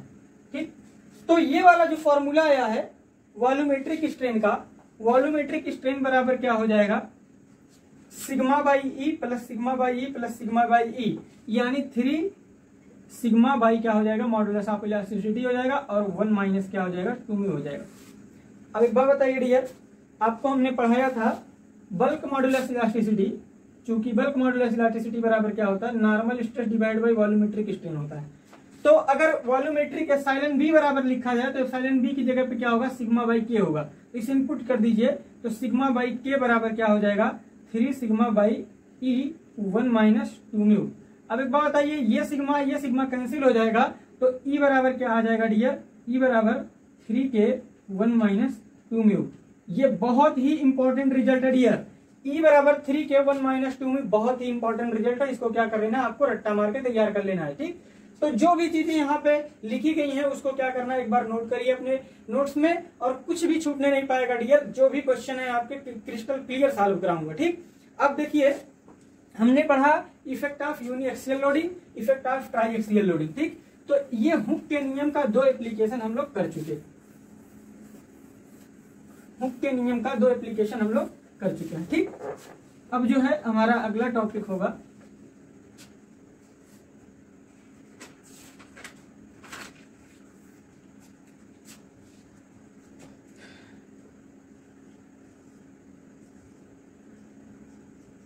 Relation between modulus of elasticity E and bulk modulus of rigidity G. E और जी में संबंध हमको बताना है, ठीक। तो देखिए, ये भी हुक के नियम का कहीं ना कहीं डायरेक्टली या इनडायरेक्टली क्या है, एक मतलब उसी का एप्लीकेशन है। तो देखते हैं, मान लेते हैं कि एक यहाँ पे क्यूबिकल शेप का एक मेंबर है जिसका बॉटम हिस्सा क्या है, फिक्स है, और इसके टॉप हेड पर क्या लगाया जा रहा है, शियर स्ट्रेस टाउ आ रहा है, ठीक। तो शियर आने की वजह से अगर इसका नाम O है, इस कोने का नाम A है, इसका नाम अगर B है और इसका C है, तो after applying shear stress body will be deform. तो होगा क्या, ये मेंबर का शेप जो है कुछ इस तरह से हो जाएगा, ठीक। यानी जब लोड आएगा हॉरिजॉन्टल डायरेक्शन में तो ये मेंबर क्या हो जाएगा, शियर कर जाएगा। यानी अब ए वाला खिसक करके कहां चला जाएगा डियर, ए डैश पे चला जाएगा, और बी वाला खिसक करके कहां चला जाएगा, बी डैश पे चला जाएगा। और दो लगे हुए एडजेसेंट फेस के बीच में जो भी एंगुलर चेंजेस पाया जाता है उसी एंगुलर चेंजेस को बोला जाता है शियर स्ट्रेन। तो याद करिए, यहाँ पे शियर स्ट्रेन कहां पे होगा, शियर स्ट्रेन ये वाला होगा, यानी ये वाला एंगल जो है शियर स्ट्रेन को मेजर करेगा, यानी यहाँ फाई क्या होगा, शियर स्ट्रेन होगा, ठीक। तो फाई क्या है यहाँ पे, फाई यहाँ पे है शियर स्ट्रेन, ठीक है। अच्छा, एक बात बताइए, पहले जो है डायगोनल जो था वो कितना था, उसकी लेंथ O से A थी और C A थी, O से B और AC थी, ठीक। लेकिन जब लोड लगा दिया जा रहा है तो A खिसक के यहां चला जा रहा है, B खिसक करके यहां चला जा रहा है, यानी पहले जो लेंथ थी डायगोनल की OB थी, बाद में क्या हो जा रही है, OB डैश हो जा रही है। कितना हो जा रही है डियर, OB डैश हो जा रही है। तो एक कीवर्ड हमें यहां मिल रहा है कि डायगोनल स्ट्रेन,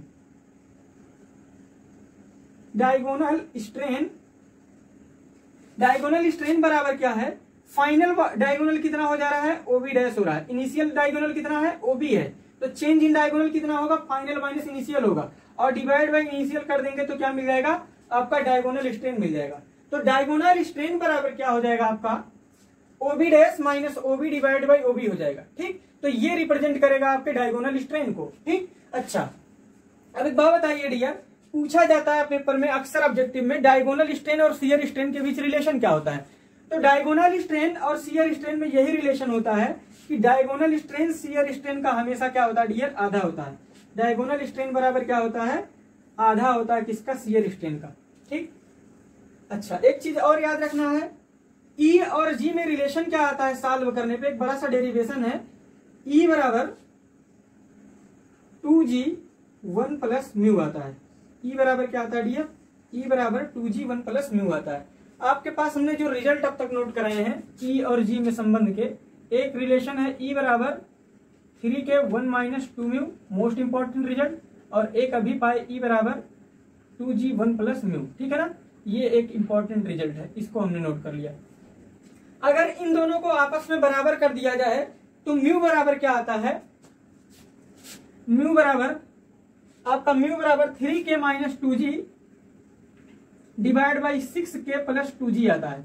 अगर इसमें इसकी ई की वैल्यू रख दिया जाए तो म्यू का रिलेशन ये आता है।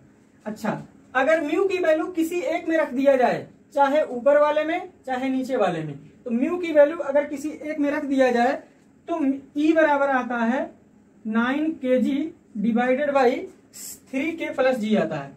9 kg divided by 3k plus G आता है। ठीक, तो आपके पास यही 4 रिजल्ट हैं जिसको आपको क्या करना है डियर, याद करके रखना है। बहुत इंपॉर्टेंट रिजल्ट थे ये चारों, तो एग्जाम पॉइंट ऑफ व्यू से ये जरूर आप पढ़ के जाइएगा। चारों रिजल्ट आपके लिए क्या है, बेहद इंपॉर्टेंट है। ठीक, तो इसको आप क्या करिए, नोट कर लीजिए।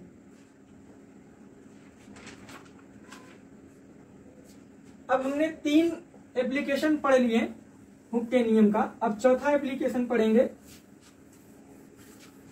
Axial deflection of bar. क्या पढ़ेंगे डियर, एक्सियल डिफ्लेक्शन ऑफ बार।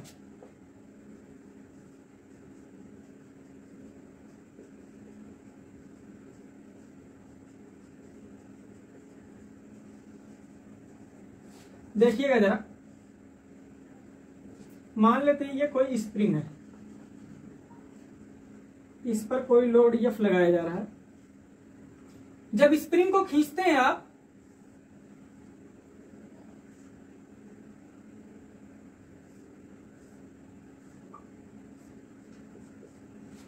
जब स्प्रिंग को खींचेंगे आप, जितना ज्यादा स्प्रिंग फैलेगी उतना ही ज्यादा वो क्या होती है, टाइट होती जाती है।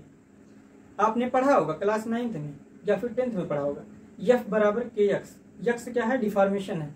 यानी कि अगर ये स्प्रिंग की इनिशियल लेंथ यल है और खींच करके डेल्टा यल इसको खींच दिया जाए, तो एफ बराबर F is directly proportional to क्या होता है, डेल्टा यल होता है।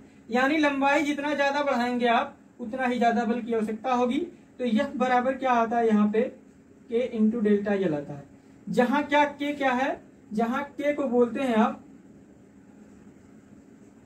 स्टिफनेस ऑफ स्प्रिंग, और इसी को बोला जाता है फोर्स कांस्टेंट। क्या बोला जाता है, फोर्स कांस्टेंट बोला जाता है। तो अगर पूछा जाए डेल्टा यल बराबर क्या होगा, चेंज इन लेंथ बराबर क्या होगा, तो अप्लाइड फोर्स डिवाइडेड बाई क्या हो जाएगा, आपका स्टिफनेस ऑफ स्प्रिंग हो जाएगी। ठीक है, अच्छा। इसी तरह से अगर बात किया जाए, ये कोई मेंबर है जो प्रिज्मेटिक है, जैसा चित्र में दिख रहा है। इस छड़ को हम पी फोर्स एक सिरे पे लगा के और दूसरा सिरा क्या किए हैं, फिक्स कर दिए हैं, और फोर्स पी लगा के इसको क्या कर रहे हैं, खींच रहे हैं। तो होगा क्या, अगर इसकी इनिशियल लेंथ जो है वो यल है, तो लोड लगने के बाद जो है इसकी लेंथ हल्का सा क्या हो जाएगी डियर, बढ़ जाएगी। माने कि बढ़ी लेंथ क्या है, डेल्टा यल है। तो अगर पूछा जाए, अगर इसका क्रॉस सेक्शन एरिया ए दिया है, तो स्ट्रेन बराबर क्या होगा, डेल्टा यल बाई यल होगा। और आपको पता है स्ट्रेस बराबर क्या होगा, लोड अपान क्या होगा, क्रॉस सेक्शन एरिया होगा। ठीक, क्या होगा डियर, इसका क्रॉस सेक्शन एरिया अगर ए है तो लोड अपान क्या हो जाएगा, क्रॉस सेक्शन एरिया हो जाएगा। हमें पता है मॉड्यूलस ऑफ इलास्टिसिटी बराबर क्या होता है, स्ट्रेस अपान क्या होता है, स्ट्रेन होता है। स्ट्रेस की वैल्यू क्या है, पी अपान ए है, और स्ट्रेन बराबर क्या है, डेल्टा यल बाई यल है। इसको सॉल्व करेंगे तो कितना मिलेगा, पी यल अपान क्या मिलेगा, ए डेल्टा यल मिलेगा।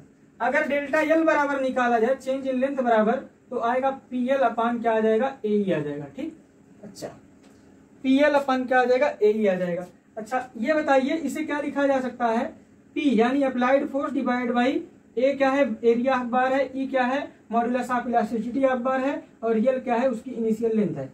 अच्छा, यानी कि चेंज इन लेंथ बराबर क्या आया, applied force divide by area of bar divide into modulus of elasticity divide by length. अच्छा, यहां से तुलना कराइए, चेंज इन लेंथ बराबर force divide by stiffness of spring थी। तो यहां पे ए ई बाई एल जो मिल रहा है, ए ई बाई एल जो मिल रहा है, ये पूरा टर्म, इसको बोलेंगे एक्सियल स्टिफनेस ऑफ बार। इसी को छड़ का क्या बोला जाएगा, स्टिफनेस बोला जाएगा।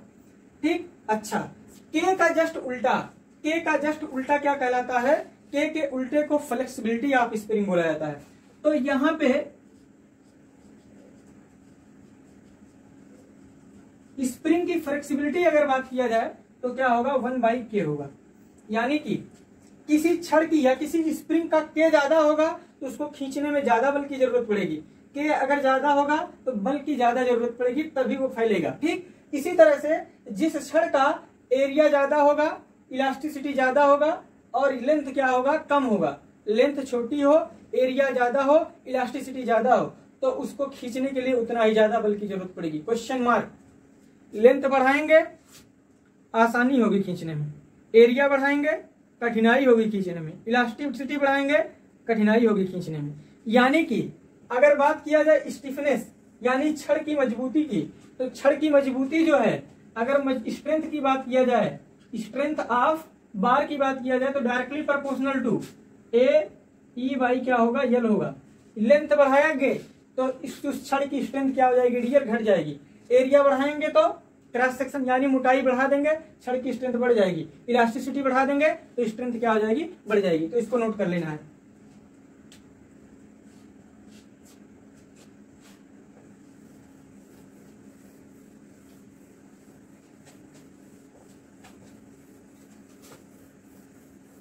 तो अब तक हमने 4 एप्लीकेशन हुक के नियम का पढ़ चुका, ठीक। अब 5वां एप्लीकेशन हम पढ़ेंगे।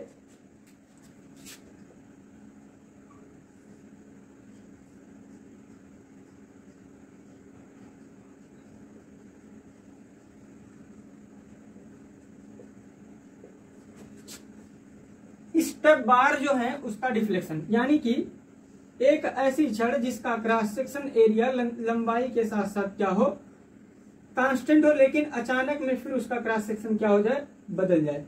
जैसा कि ये है सीढ़ी नुमा। स्टेप बार का मतलब कि इसका क्रॉस सेक्शन एरिया अचानक में चेंज हो। जैसे 1 नंबर हिस्सा ये है, 2 नंबर ये है, 3 नंबर ये है, ठीक। इसकी लेंथ जो है L1 है, इसकी L2 है, इसकी L3 है। अब बात किया जाए इसका क्रॉस सेक्शन एरिया,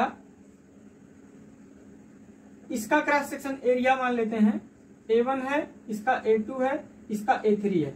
और इस सिरे पर अगर यहां लोड P लगाया जाए, इस सिरे पर दोनों पे, तो होगा क्या कि पूरा का पूरा आपका बार जो होगा वो क्या होगा, जैसा कि क्वेश्चन में दिया गया है, जैसा यहाँ पे दिया गया है। जब यहाँ और यहाँ पे हम खींचेंगे तो पूरा का पूरा मेंबर क्या हो जाएगा, डिफॉर्म होगा, और सभी में क्या आएगा, टेंसाइल स्ट्रेस आएगा, यानी सभी की लंबाई क्या हो जाएगी डियर, बढ़ जाएगी।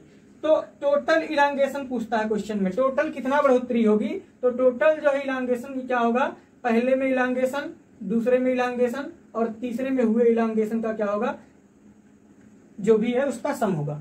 अगर इसमें कोई भी कंप्रेशन में आ जाएगा तो उसका साइन क्या कर देंगे डियर, चेंज कर देंगे। अभी हमने पढ़ा था डेल्टा एल बराबर क्या होता है, पी एल अपान क्या पढ़े हैं, ए ही पढ़े हैं, क्या पढ़े डियर, पी एल अपान ए ही पढ़े हैं।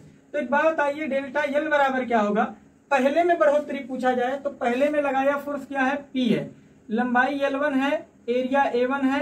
अगर पूरी छड़ जो है एक ही पदार्थ की है तो मॉडुलस ऑफ इलास्टिसिटी ई लिया जाएगा। दूसरे के लिए फोर्स P होगा, लेंथ L2 है, एरिया A2 है, मॉडुलस ऑफ इलास्टिसिटी ई होगा। तीसरे के लिए फोर्स P है, लेंथ L3 है, एरिया A3 है, मॉडुलस ऑफ इलास्टिसिटी क्या है, ई है, ठीक। तो इस हिसाब से हम क्या करेंगे, आप टोटल डिफॉर्मेशन अगर कैलकुलेट करते हैं डेल्टा एल बराबर, तो P अपान ई कॉमन ले लेते हैं। क्या करेंगे, P अपान ई कॉमन ले लेंगे, और जो बचा हुआ है वो L1 अपान A1 प्लस क्या है, L2 अपान A2 है, प्लस L3 अपान क्या है, A3 है। इसी तरह से क्या कर लेंगे, कैलकुलेट कर लेंगे, ठीक डियर।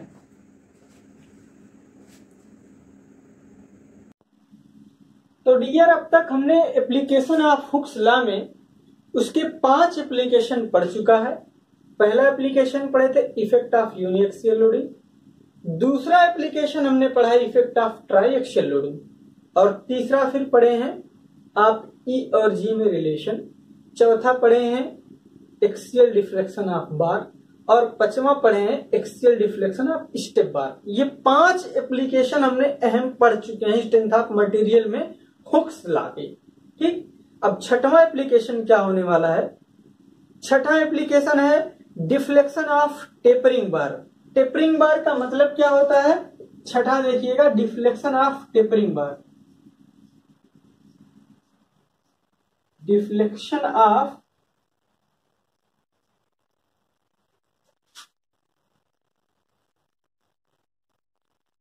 Tapering bar. यानी कि माना कि एक सर्कुलर टेपर बार है, ठीक, यहां पे सर्कुलर है, सर्कुलर टेपर बार। यहां पे एक मान लेते हैं सर्कुलर टेपर बार है जिसका इस एंड पर डायमीटर D1 है और दूसरे एंड पर डायमीटर D2 है, और इसकी पूरी लंबाई कितना है डियर, L है। और क्या किया गया है, इसको दोनों सिरे पर एक्सियल पुल लगा करके खींचा गया है, होगा क्या कि लोड लगने के बाद इस टेपर बार की लंबाई बढ़ जाएगी। अब बढ़ेगी कितना? अच्छा, अभी हमने चौथा एप्लीकेशन पढ़ा था एक्सियल डिफ्लेक्शन ऑफ बार, वहां पे बार जो थी वो प्रिज्मेटिक बार थी। आपने पढ़ा होगा, अभी पढ़ाए हैं कि अगर कोई प्रिज्मेटिक बार है उसको यहां और यहां फोर्स लगा के खींचा जाए तो इसकी लेंथ अगर यल है तो चेंज इन लेंथ का फार्मूला क्या था? पी यल अपॉन ए ई था। ए क्या है? एरिया ऑफ बार है। अगर ये बार का क्रॉस सेक्शन जो है सर्कुलर है तो हो जाएगा पी यल अपॉन एरिया, अगर सर्कुलर होगा तो पाई D square upon 4 into E हो जाएगा। तो डेल्टा यल का फार्मूला हमने क्या पढ़ा था? 4 P L upon pi D square into E पढ़ा है। लेकिन ये किसके लिए है? ये है प्रिज्मेटिक मेंबर के लिए। किसके लिए डियर? ये है प्रिज्मेटिक मेंबर के लिए। इसको और सुधार करके लिखा जा सकता है 4 पी एल पाई डी इंटू ई। ठीक, तो अगर आप कोई टेपर बार लेकर के उसके दोनों एंड पर इक्वल फोर्स लगा करके इसको खींचा जाए, जैसा कि यहां दिख रहा है, इसकी इनिशियल लेंथ यल हो और मॉडुलस ऑफ इलास्टिसिटी ई हो, तो इस टेपर बार के, सर्कुलर टेपर बार के लेंथ में जो वृद्धि का फार्मूला होगा डेल्टा यल बराबर क्या होगा? 4 P L by pi D की जगह पे यहाँ D1 रखा जाएगा, दूसरे डी की जगह D2 रखा जाएगा into modulus of elasticity. Very very important formula है, इस रिजल्ट को आपको याद रखना है। ठीक, तो टेपर बार अगर कोई है उसके सिरे पर इक्वली फोर्स लगा करके खींचा जाए तो उसकी लंबाई में वृद्धि का फार्मूला हमने पढ़ लिया। ठीक, तो इसका रिजल्ट हमको क्या कर लेना है? याद कर लेना है। इसके अलावा एक स्पेशल कमेंट लिखना है हमें।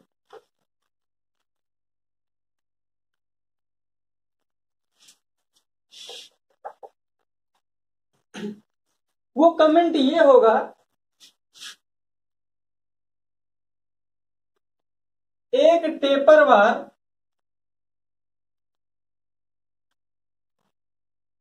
जिसका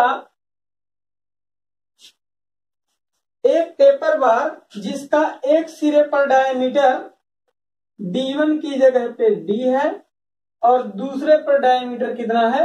D2 की जगह पे 2D है। एक सर्कुलर टेपर बार जिसका एक सिरे पर डायमीटर, जिसका एक डायमीटर एक सिरे पर D तथा दूसरे पर 2D है।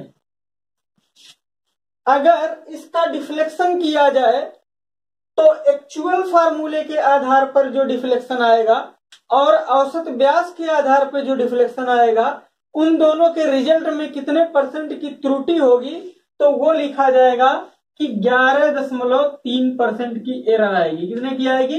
11.3% की एरर, जिसे लगभग 10% कहा जा सकता है।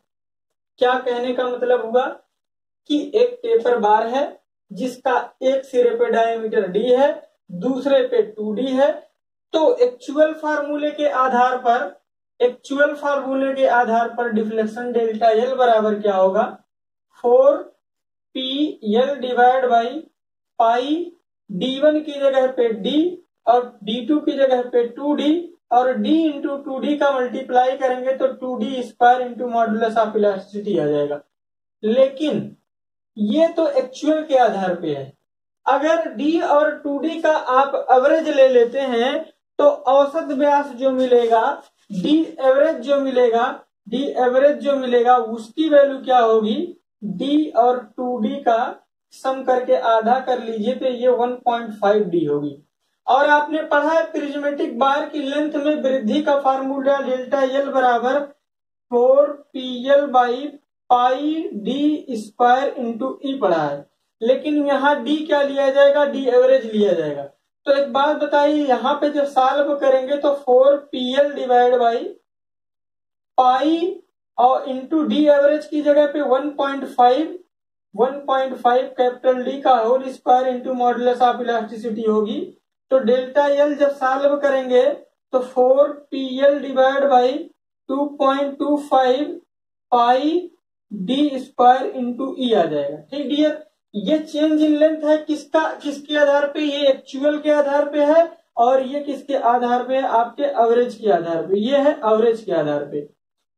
तो अगर पूछा जाए परसेंटेज एरर कितना होगा, परसेंटेज एरर कितना आएगा, तो परसेंटेज एरर की कैलकुलेशन अगर आपको करना है तो दोनों के रिजल्ट में अंतर डिवाइड बाय एक्चुअल रिजल्ट। तो परसेंटेज एरर अगर पूछा जाए, परसेंटेज एरर क्या होगा, तो delta L actual minus delta L average के आधार पर और divide by delta L actual करेंगे और इसमें क्या कर देंगे, 100 से मल्टीप्लाई करेंगे। तो हमको इसकी वैल्यू 11.3%, जिसे लगभग 10% माना जा सकता है, उसे याद कर लेना है। तो डिफ्लेक्शन ऑफ सर्कुलर टेपर बार में जो क्वेश्चन बनता है ऑब्जेक्टिव, सबसे पहला क्वेश्चन बनता है, उसका फॉर्मूला क्या होता है, delta L 4PL by pi D1 D2 into E हो गया।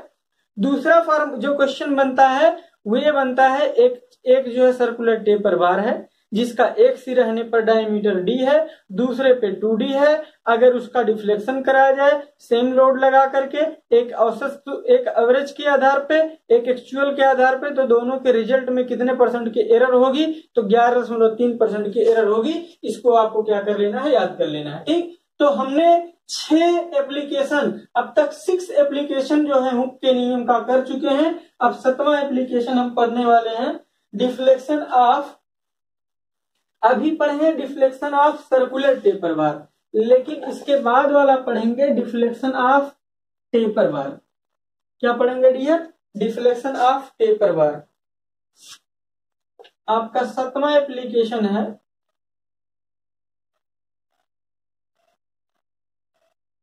डिफ्लेक्शन ऑफ टेपर बार।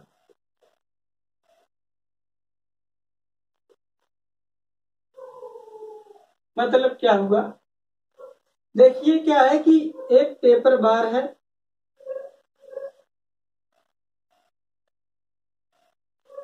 ठीक, एक मिनट,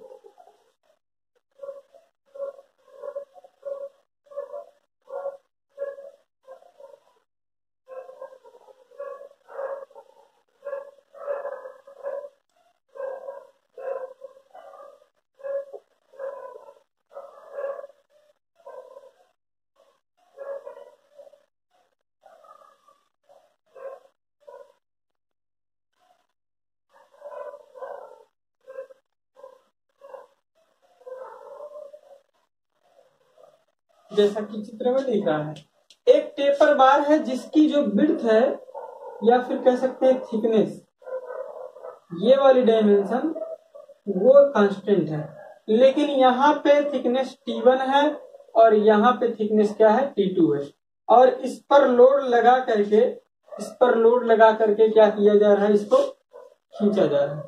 अगर इस पदार्थ की मॉडुलस ऑफ इलास्टिसिटी E है और इसकी लेंथ जो है वो कितना दे रखा है, इनिशियल लेंथ वो L है, तो होगा क्या कि लोड लगाने के बाद इस मेंबर में डिफॉर्मेशन होगा। फॉर्मूला क्या होता है, ये इंपॉर्टेंट है डिफ्लेक्शन ऑफ टेपर बार में, ये इंपॉर्टेंट है कि इसका फॉर्मूला क्या होगा। अगर इसकी विड्थ पूरे लेंथ में क्या है, कांस्टेंट है, लेकिन डेप्थ जो है एक जगह पे T1 है, दूसरी जगह पे T2 है, तो डिफ्लेक्शन का फॉर्मूला क्या होता है आप वो जान लीजिए। आपका डिफ्लेक्शन का फॉर्मूला होता है डेल्टा एल बराबर P into L divide by P into L log T2 by T1 base E और E into B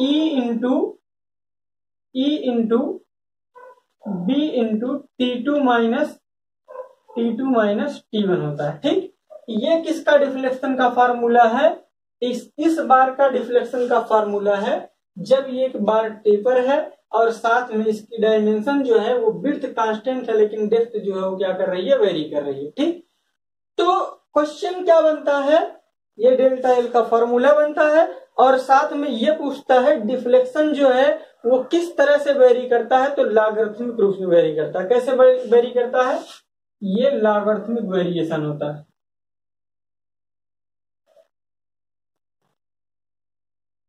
logarithmic variation होता है। ओके डियर, तो अब तक हमने 7 एप्लीकेशन हुक के नियम का पढ़ लिया है। अब 8वां एप्लीकेशन पढ़ेंगे, डिफ्लेक्शन ऑफ कंपोजिट बार। 8वां एप्लीकेशन हम पढ़ने वाले हैं deflection of composite bar. Composite bar in the sense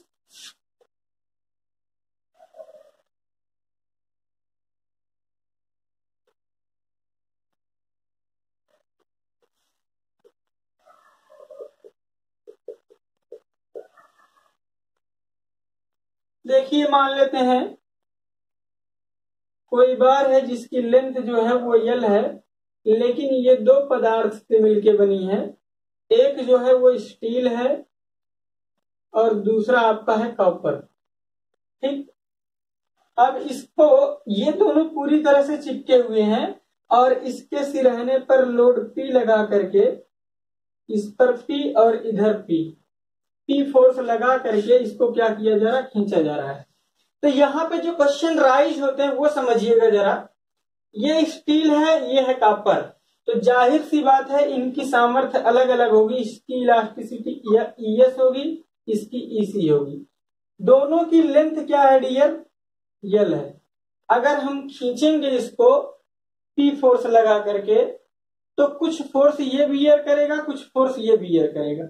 लेकिन बड़ी बात क्या है, जितना लंबाई ये बढ़ेगी स्टील, उतना ही कॉपर बढ़ेगी। तो एक पॉइंट हमें याद रखना है, delta L parallel combination of composite bar में डेल्टा एल स्टील की जो लेंथ में बढ़ोतरी होगी वो डेल्टा एल कॉपर की वृद्धि के क्या होगी डियर, बराबर होगी। अच्छा, ये अगर 100 फोर्स आ रहा है तो कुछ फोर्स यहां जाएगा, कुछ फोर्स इस पर जाएगा, यानी टोटल फोर्स जो फोर्स P है वो किस किस हिस्से में बटेगा। एक P स्टील बियर कर लेगी, दूसरा कौन बियर कर लेगा, P कॉपर बियर कर लेगा। ये फोर्स है। ठीक, अच्छा, यहाँ पे टोटल फोर्स दिया हुआ है P। अब P बराबर क्या लिखा जा सकता है, P बराबर PS प्लस PC, और PS बराबर क्या है, लोड इन स्टील, और PC क्या है, लोड इन कॉपर। और आपको पता है इस लोड बराबर क्या होता है, स्ट्रेस इनटू क्या होता है, एरिया होता है। अगर इसका क्रॉस सेक्शन एरिया AS है, इसका क्रॉस सेक्शन एरिया AC है, तो PS की जगह पे क्या रखा जाएगा, AS into ES, AS into sigma S, माफ करिएगा, AS इंटू सिग्मा S, और प्लस में PC की जगह पे AC इंटू सिग्मा C लिखा जाएगा। अच्छा, दूसरी चीज, डेल्टा LS की जगह पे क्या लिखा जा सकता है, यहां से देखिएगा, PS इंटू लेंथ क्या है, L है, PL अपान A ही होता है, तो AS into modulus of elasticity ES, और बराबर क्या होगा, PC L into AC into EC हो जाएगा। ठीक, अच्छा, एक बात बताइए, PS बाई AS को क्या लिख सकते हैं, सिग्मा S, L से L कैंसिल हो जाएगा, PS बाई AS को सिग्मा S लिख सकते हैं डिवाइड बाई ES, और PC बाई AC को क्या लिख सकते हैं, सिग्मा C लिख सकते हैं डिवाइड बाई EC हो गया। तो यहाँ पे आपके पास 2 फार्मूला आया, 2 इक्वेशन आया, एक इक्वेशन ये है, एक इक्वेशन ये है। दोनों को सॉल्व करके इस कंपोजिट बार इसमें और इसमें कितना कितना प्रतिबल होगा, इसकी गणना आप यहां से कर सकते हैं। तो कीवर्ड्स क्या मिले यहाँ पे, पहला कीवर्ड्स मिला कि कंपोजिट अगर पैरेलल सेक्शन में है तो दोनों की लंबाई में वृद्धि जो होगी क्या होगी, बराबर होगी, और आने वाला टोटल लोड जो है वो उसकी इलास्टिसिटी के रेशियो में इसमें और इसमें क्या हो रहा है, डिस्ट्रीब्यूट हो जा रहा है। यानी टोटल लोड बराबर अलग अलग इंडिविजुअली बियर किया गया लोड स्टील के द्वारा और कॉपर के द्वारा बियर किया गया लोड होगा। अब इसमें जो है हमने क्या लगाया, स्ट्रेस का कॉन्सेप्ट लगाया और यहाँ पर स्ट्रेन का कॉन्सेप्ट लगा करके सॉल्व करके दो इक्वेशन पाया। किसमें, स्ट्रेस में। तो दो इक्वेशन है, दो अननोन है, हम क्या कर लेंगे, स्ट्रेस की गणना कर लेंगे। चूंकि अब देखिए यहाँ पे जो दो बार हैं वो कंपोजिट बार हैं, ठीक है। अगर हम इनकी जगह पर, ये कंपोजिट बार है, पूरे का क्रॉस सेक्शन एरिया पूछा जाए तो पूरा क्रॉस सेक्शन एरिया अगर पूछा जाए तो एएस प्लस कितना होगा, एसी होगा। एएस प्लस कितना होगा, एसी होगा। अगर हम कहें एएस और एसी दोनों के बराबर, दोनों के एरिया के बराबर, लेकिन इसकी जगह पे स्टील और कॉपर की जगह पे एक कोई तीसरा मटेरियल लेकर के आया जाए तो इसकी इक्विवेलेंट इलास्टिसिटी कितना होगी, तो इक्विवेलेंट इलास्टिसिटी कितना होगी, उसका फार्मूला होता है AS ES plus AC EC divide by क्या होता है, एएस प्लस एसी होता है। ये क्या देता है, आपका इक्विवेलेंट इलास्टिसिटी देता है। कब, जब आपको मेजर करना हो, इन दोनों की जगह पर कोई सिंगल मटेरियल लाना हो, लेकिन वो सिंगल मटेरियल जो हो वो क्रॉस सेक्शन में किसके बराबर हो, इसके ऑलरेडी क्रॉस सेक्शन के सम के बराबर हो। ठीक, तो इसको क्या करिए आप नोट कर लीजिए। तो अब तक हमने 8 एप्लीकेशन हमने क्या किए हैं, हुक के नियम का पढ़ चुका है। अब 9वां एप्लीकेशन होगा हमारा deflection of prismatic bar due to self weight. 9वां एप्लीकेशन आप पढ़ेंगे deflection of prismatic bar due to self weight. तो देखिएगा यहाँ पे जो क्वेश्चन राइज होते हैं, बहुत बढ़िया टॉपिक होने वाला है ये 9वां, deflection of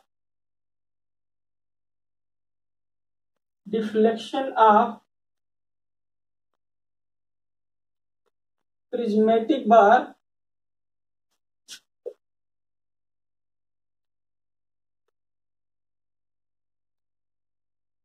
due to self wait.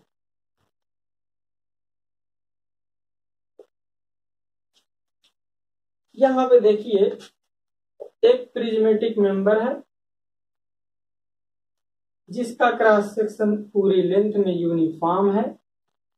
इसको क्या किया गया है, सीलिंग से हैंग कर दिया गया है, यहां पर बांध दिया गया है। अगर इसकी इनिशियल लेंथ यल है तो जब लोड इसमें लगाया नहीं जा रहा लेकिन ये काफी भार वाली है तो खुद के भार की वजह से ही क्या होगी, ये बढ़ेगी। इसका बेहतरीन एग्जाम्पल, छोटा बच्चा या जो जिम लोग करते हैं वो खुद के भार से जाके लटक जाते हैं और बार बार लटकने की वजह से कॉन्सेप्ट है कि वो इंसान की लेंथ जो होती है थोड़ा बढ़ जाती है। उसी तरह से अगर कोई मेंबर है उसको फ्रीली जो है एक सिरे पे बांध दिया जाए, दूसरी तरीके सिरे पे फ्रीली लटका दिया जाए तो होगा क्या, खुद के भार की वजह से उसकी लंबाई बढ़ जाएगी। हमें पता है इस प्रिज्मेटिक बार का पूरा भार कहाँ पे काम कर रहा है, इसके सेंटर ऑफ ग्रेविटी पे काम कर रहा है और सेंटर ऑफ ग्रेविटी ठीक बीचों बीच होती है। यहीं पे इसका क्या काम करेगा, भार यानी mg काम करेगा। यह मास है, जी ग्रेविटी है। ठीक, तो भार यहाँ पे काम कर रहा है पूरी लंबाई का, तो नीचे वाले हिस्से में काम करे बढ़े, नीचे वाले हिस्से में बढ़ोतरी होगी कि ऊपर वाले हिस्से में। तो सिंपली अगर ऐसे सोचा जाए तो उसकी बढ़ोतरी जो है, लोड यहाँ लग रहा है तो जाहिर सी बात है कि ऊपर वाले हिस्से में यानी इस वाले हिस्से में बढ़ोतरी होगी L/2 में, ठीक, ना कि पूरे में। तो अगर हमने पूछा था प्रिज्मेटिक बार की लंबाई में वृद्धि का फार्मूला तो डेल्टा L बराबर आपने पढ़ा था PL/A पढ़ा था। क्या पढ़ा था, PL/A। P क्या था, आने वाला लोड था, L उसकी इनिशियल लेंथ थी, A क्रॉस सेक्शन एरिया था, E मॉडुलस ऑफ इलास्टिसिटी थी। लेकिन यहाँ पे लोड कितना है, P की जगह पे क्या है डियर, mg है, तो P की जगह पे आप यूज करेंगे mg। और इनिशियल लेंथ, जिस लेंथ में बढ़ोतरी हो रही है वो पूरी लेंथ ओवरऑल ना होकर के क्या है L/2 है, तो यहाँ पे mg L/2 रखेंगे और एरिया इसका क्या है, A है, मॉडुलस ऑफ इलास्टिसिटी यही है। ठीक, तो जब इसको सॉल्व करेंगे तो mg L डिवाइड बाई क्या हो गया, 2A हो गया। ठीक, तो ये सेल्फ वेट की वजह से प्रिज्मेटिक बार की लंबाई में वृद्धि का फार्मूला आया। अच्छा, द्रव्यमान बराबर क्या होता है, घनत्व गुणे आयतन होता है, घनत्व गुणे आयतन। अगर इस पदार्थ की डेंसिटी जो है मान लेते हैं रो है, मॉडुलस ऑफ इलास्टिसिटी कितना है, ई है, तो द्रव्यमान बराबर क्या लिखेंगे, मास बराबर क्या होता है, मास बराबर डेंसिटी इंटू डेंसिटी, मास बराबर क्या होगा, डेंसिटी इंटू वॉल्यूम, और वॉल्यूम डेंसिटी इंटू वॉल्यूम, और वॉल्यूम को क्या लिखा जा सकता है, एरिया इंटू लेंथ। तो density into volume into G into L divide by क्या हो गया, 2 इंटू ए इंटू ई हुआ। अब ए से ए कैंसिल आउट कर देंगे तो ये फाइनली आ जाएगा रो जी एल स्क्वायर अपान 2 ई आ जाएगा, क्या आ जाएगा, 2 ई हो जाएगा। यानी प्रिज्मेटिक बार की खुद की लंबाई की वजह से जो वृद्धि होती है डेल्टा एल सेल्फ वेट की वजह से जो आ रहा है, आप देख रहे हैं कितना आ रहा है, रो जी एल स्क्वायर अपान 2 ई आ रहा है। अच्छा, अब पूछा जाए प्रिज्मेटिक बार की खुद की लंबाई की वृद्धि की वजह से ये फार्मूला आ रहा है। अगर किस यहां पूछा जाए सेल्फ वेट जो है वो कौन सी डायमेंशन पे डिपेंड कर रहा है, लंबाई चौड़ाई मोटाई पे, तो कहेंगे आप सिर्फ लंबाई पे डिपेंड कर रहा है, क्रॉस सेक्शन एरिया पे डिपेंड नहीं कर रहा है। तो लंबाई के साथ क्या रिलेशन होता है सेल्फ वेट का, तो delta L self weight is directly proportional to length का स्क्वायर होता है। इसको आप क्या कर देंगे, कैलकुलेट कर लेंगे, ठीक भैया। तो हमारा यही आया, प्रिज्मेटिक बार की खुद की लंबाई में वृद्धि का फार्मूला क्या आया, रोजी एल स्क्वायर अपॉन 2 आ गया। तो इसको डियर आप पूरी तरह से क्या करिए, नोट करिएगा, बढ़िया से रट्टा मारिएगा पानी पी पी करके। तो अब तक हमने 9 एप्लीकेशन हुक नियम के बता दिए। अब 10वां एप्लीकेशन होने वाला है डिफ्लेक्शन ऑफ सर्कुलर टेपर बार।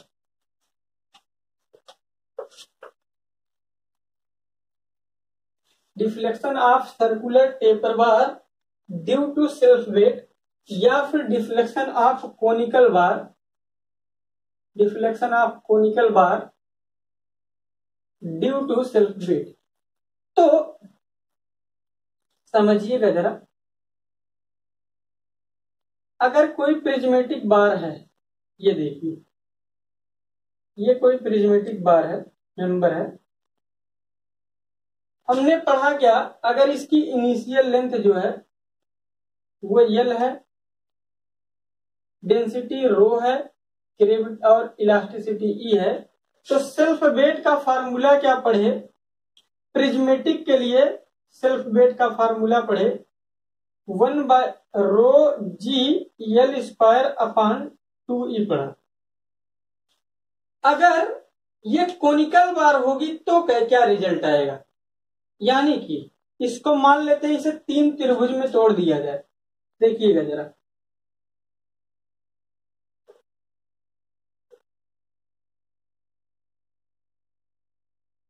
ठीक, 1 ट्रायंगल 2 ट्रायंगल 3 ट्रायंगल।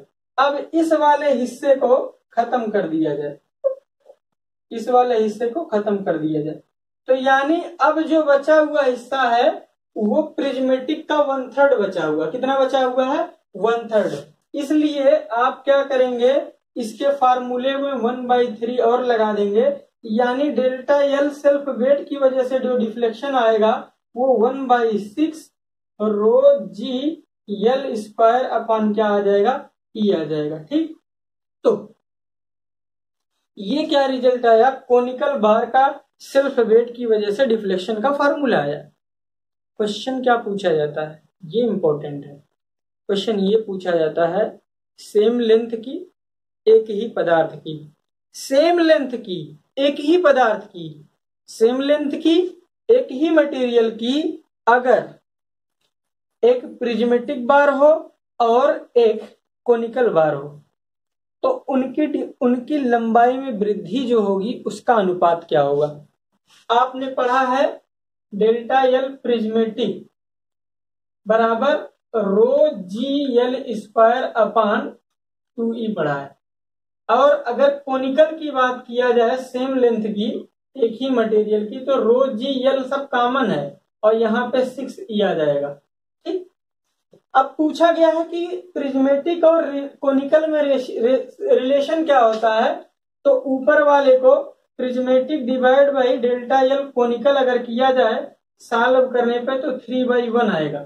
तो आपको रिजल्ट याद क्या करना है, ratio of deflection of prismatic bar to conical bar due to self weight equal to 3:1 होता है। और प्रिज्मेटिक और कोनिकल और प्रिज्मेटिक का पूछा जाएगा तो 1:3 होगा। ऊपर प्रिज्म नीचे कोनिकल 3:1, नीचे प्रिज्म ऊपर कोनिकल 1:3। यानी प्रिज्मेटिक की लंबाई में वृद्धि जो होगी वो कोनिकल की लंबाई में वृद्धि का क्या होगा, 3 गुना होगा। ठीक, ये रिजल्ट बहुत ही अहम है डियर, इसमें क्वेश्चन जरूर, अगर यहाँ पे पूछता क्वेश्चन तो यही वाला पूछेगा। ठीक, तो इस रिजल्ट को आपको क्या करना है, तैयार रखना है। ठीक, तो अब तक हमने क्या किए हैं, हुक के नियम के अब तक 9 एप्लीकेशन हमने पढ़ चुके हैं। अब हुक का एप्लीकेशन पूरी तरह से हमारा क्या हुआ, समाप्त हुआ। अब अगला टॉपिक हमारा नेक्स्ट वीडियो में होगा, जो कि हम जिसमें चर्चा करेंगे थर्मल स्ट्रेस के बारे में, यानी टेम्परेचर के, अगर टेम्परेचर बढ़ जाएगा तो स्ट्रेस क्या होगा, टेम्परेचर घट जाएगा तो क्या फर्क पड़ेगा, कब किस कंडीशन में थर्मल स्ट्रेस आता है, कब नहीं आता है, टेम्परेचर के साथ स्ट्रेस का रिलेशन क्या होता है, कंपोजिट बार क्या होती है। इसके अलावा और भी नट बोल्ट जैसे टॉपिक पे हम चर्चा करने वाले हैं। तो वीडियो के साथ बने रहिएगा डियर। और आपको अगर ये वीडियो अच्छा लगा है तो इसे लाइक करिएगा, शेयर करिएगा और सब्सक्राइब करके आप अपने दोस्तों को ज्यादा से ज्यादा जोड़ने की कोशिश करिएगा। Okay, thank you dear.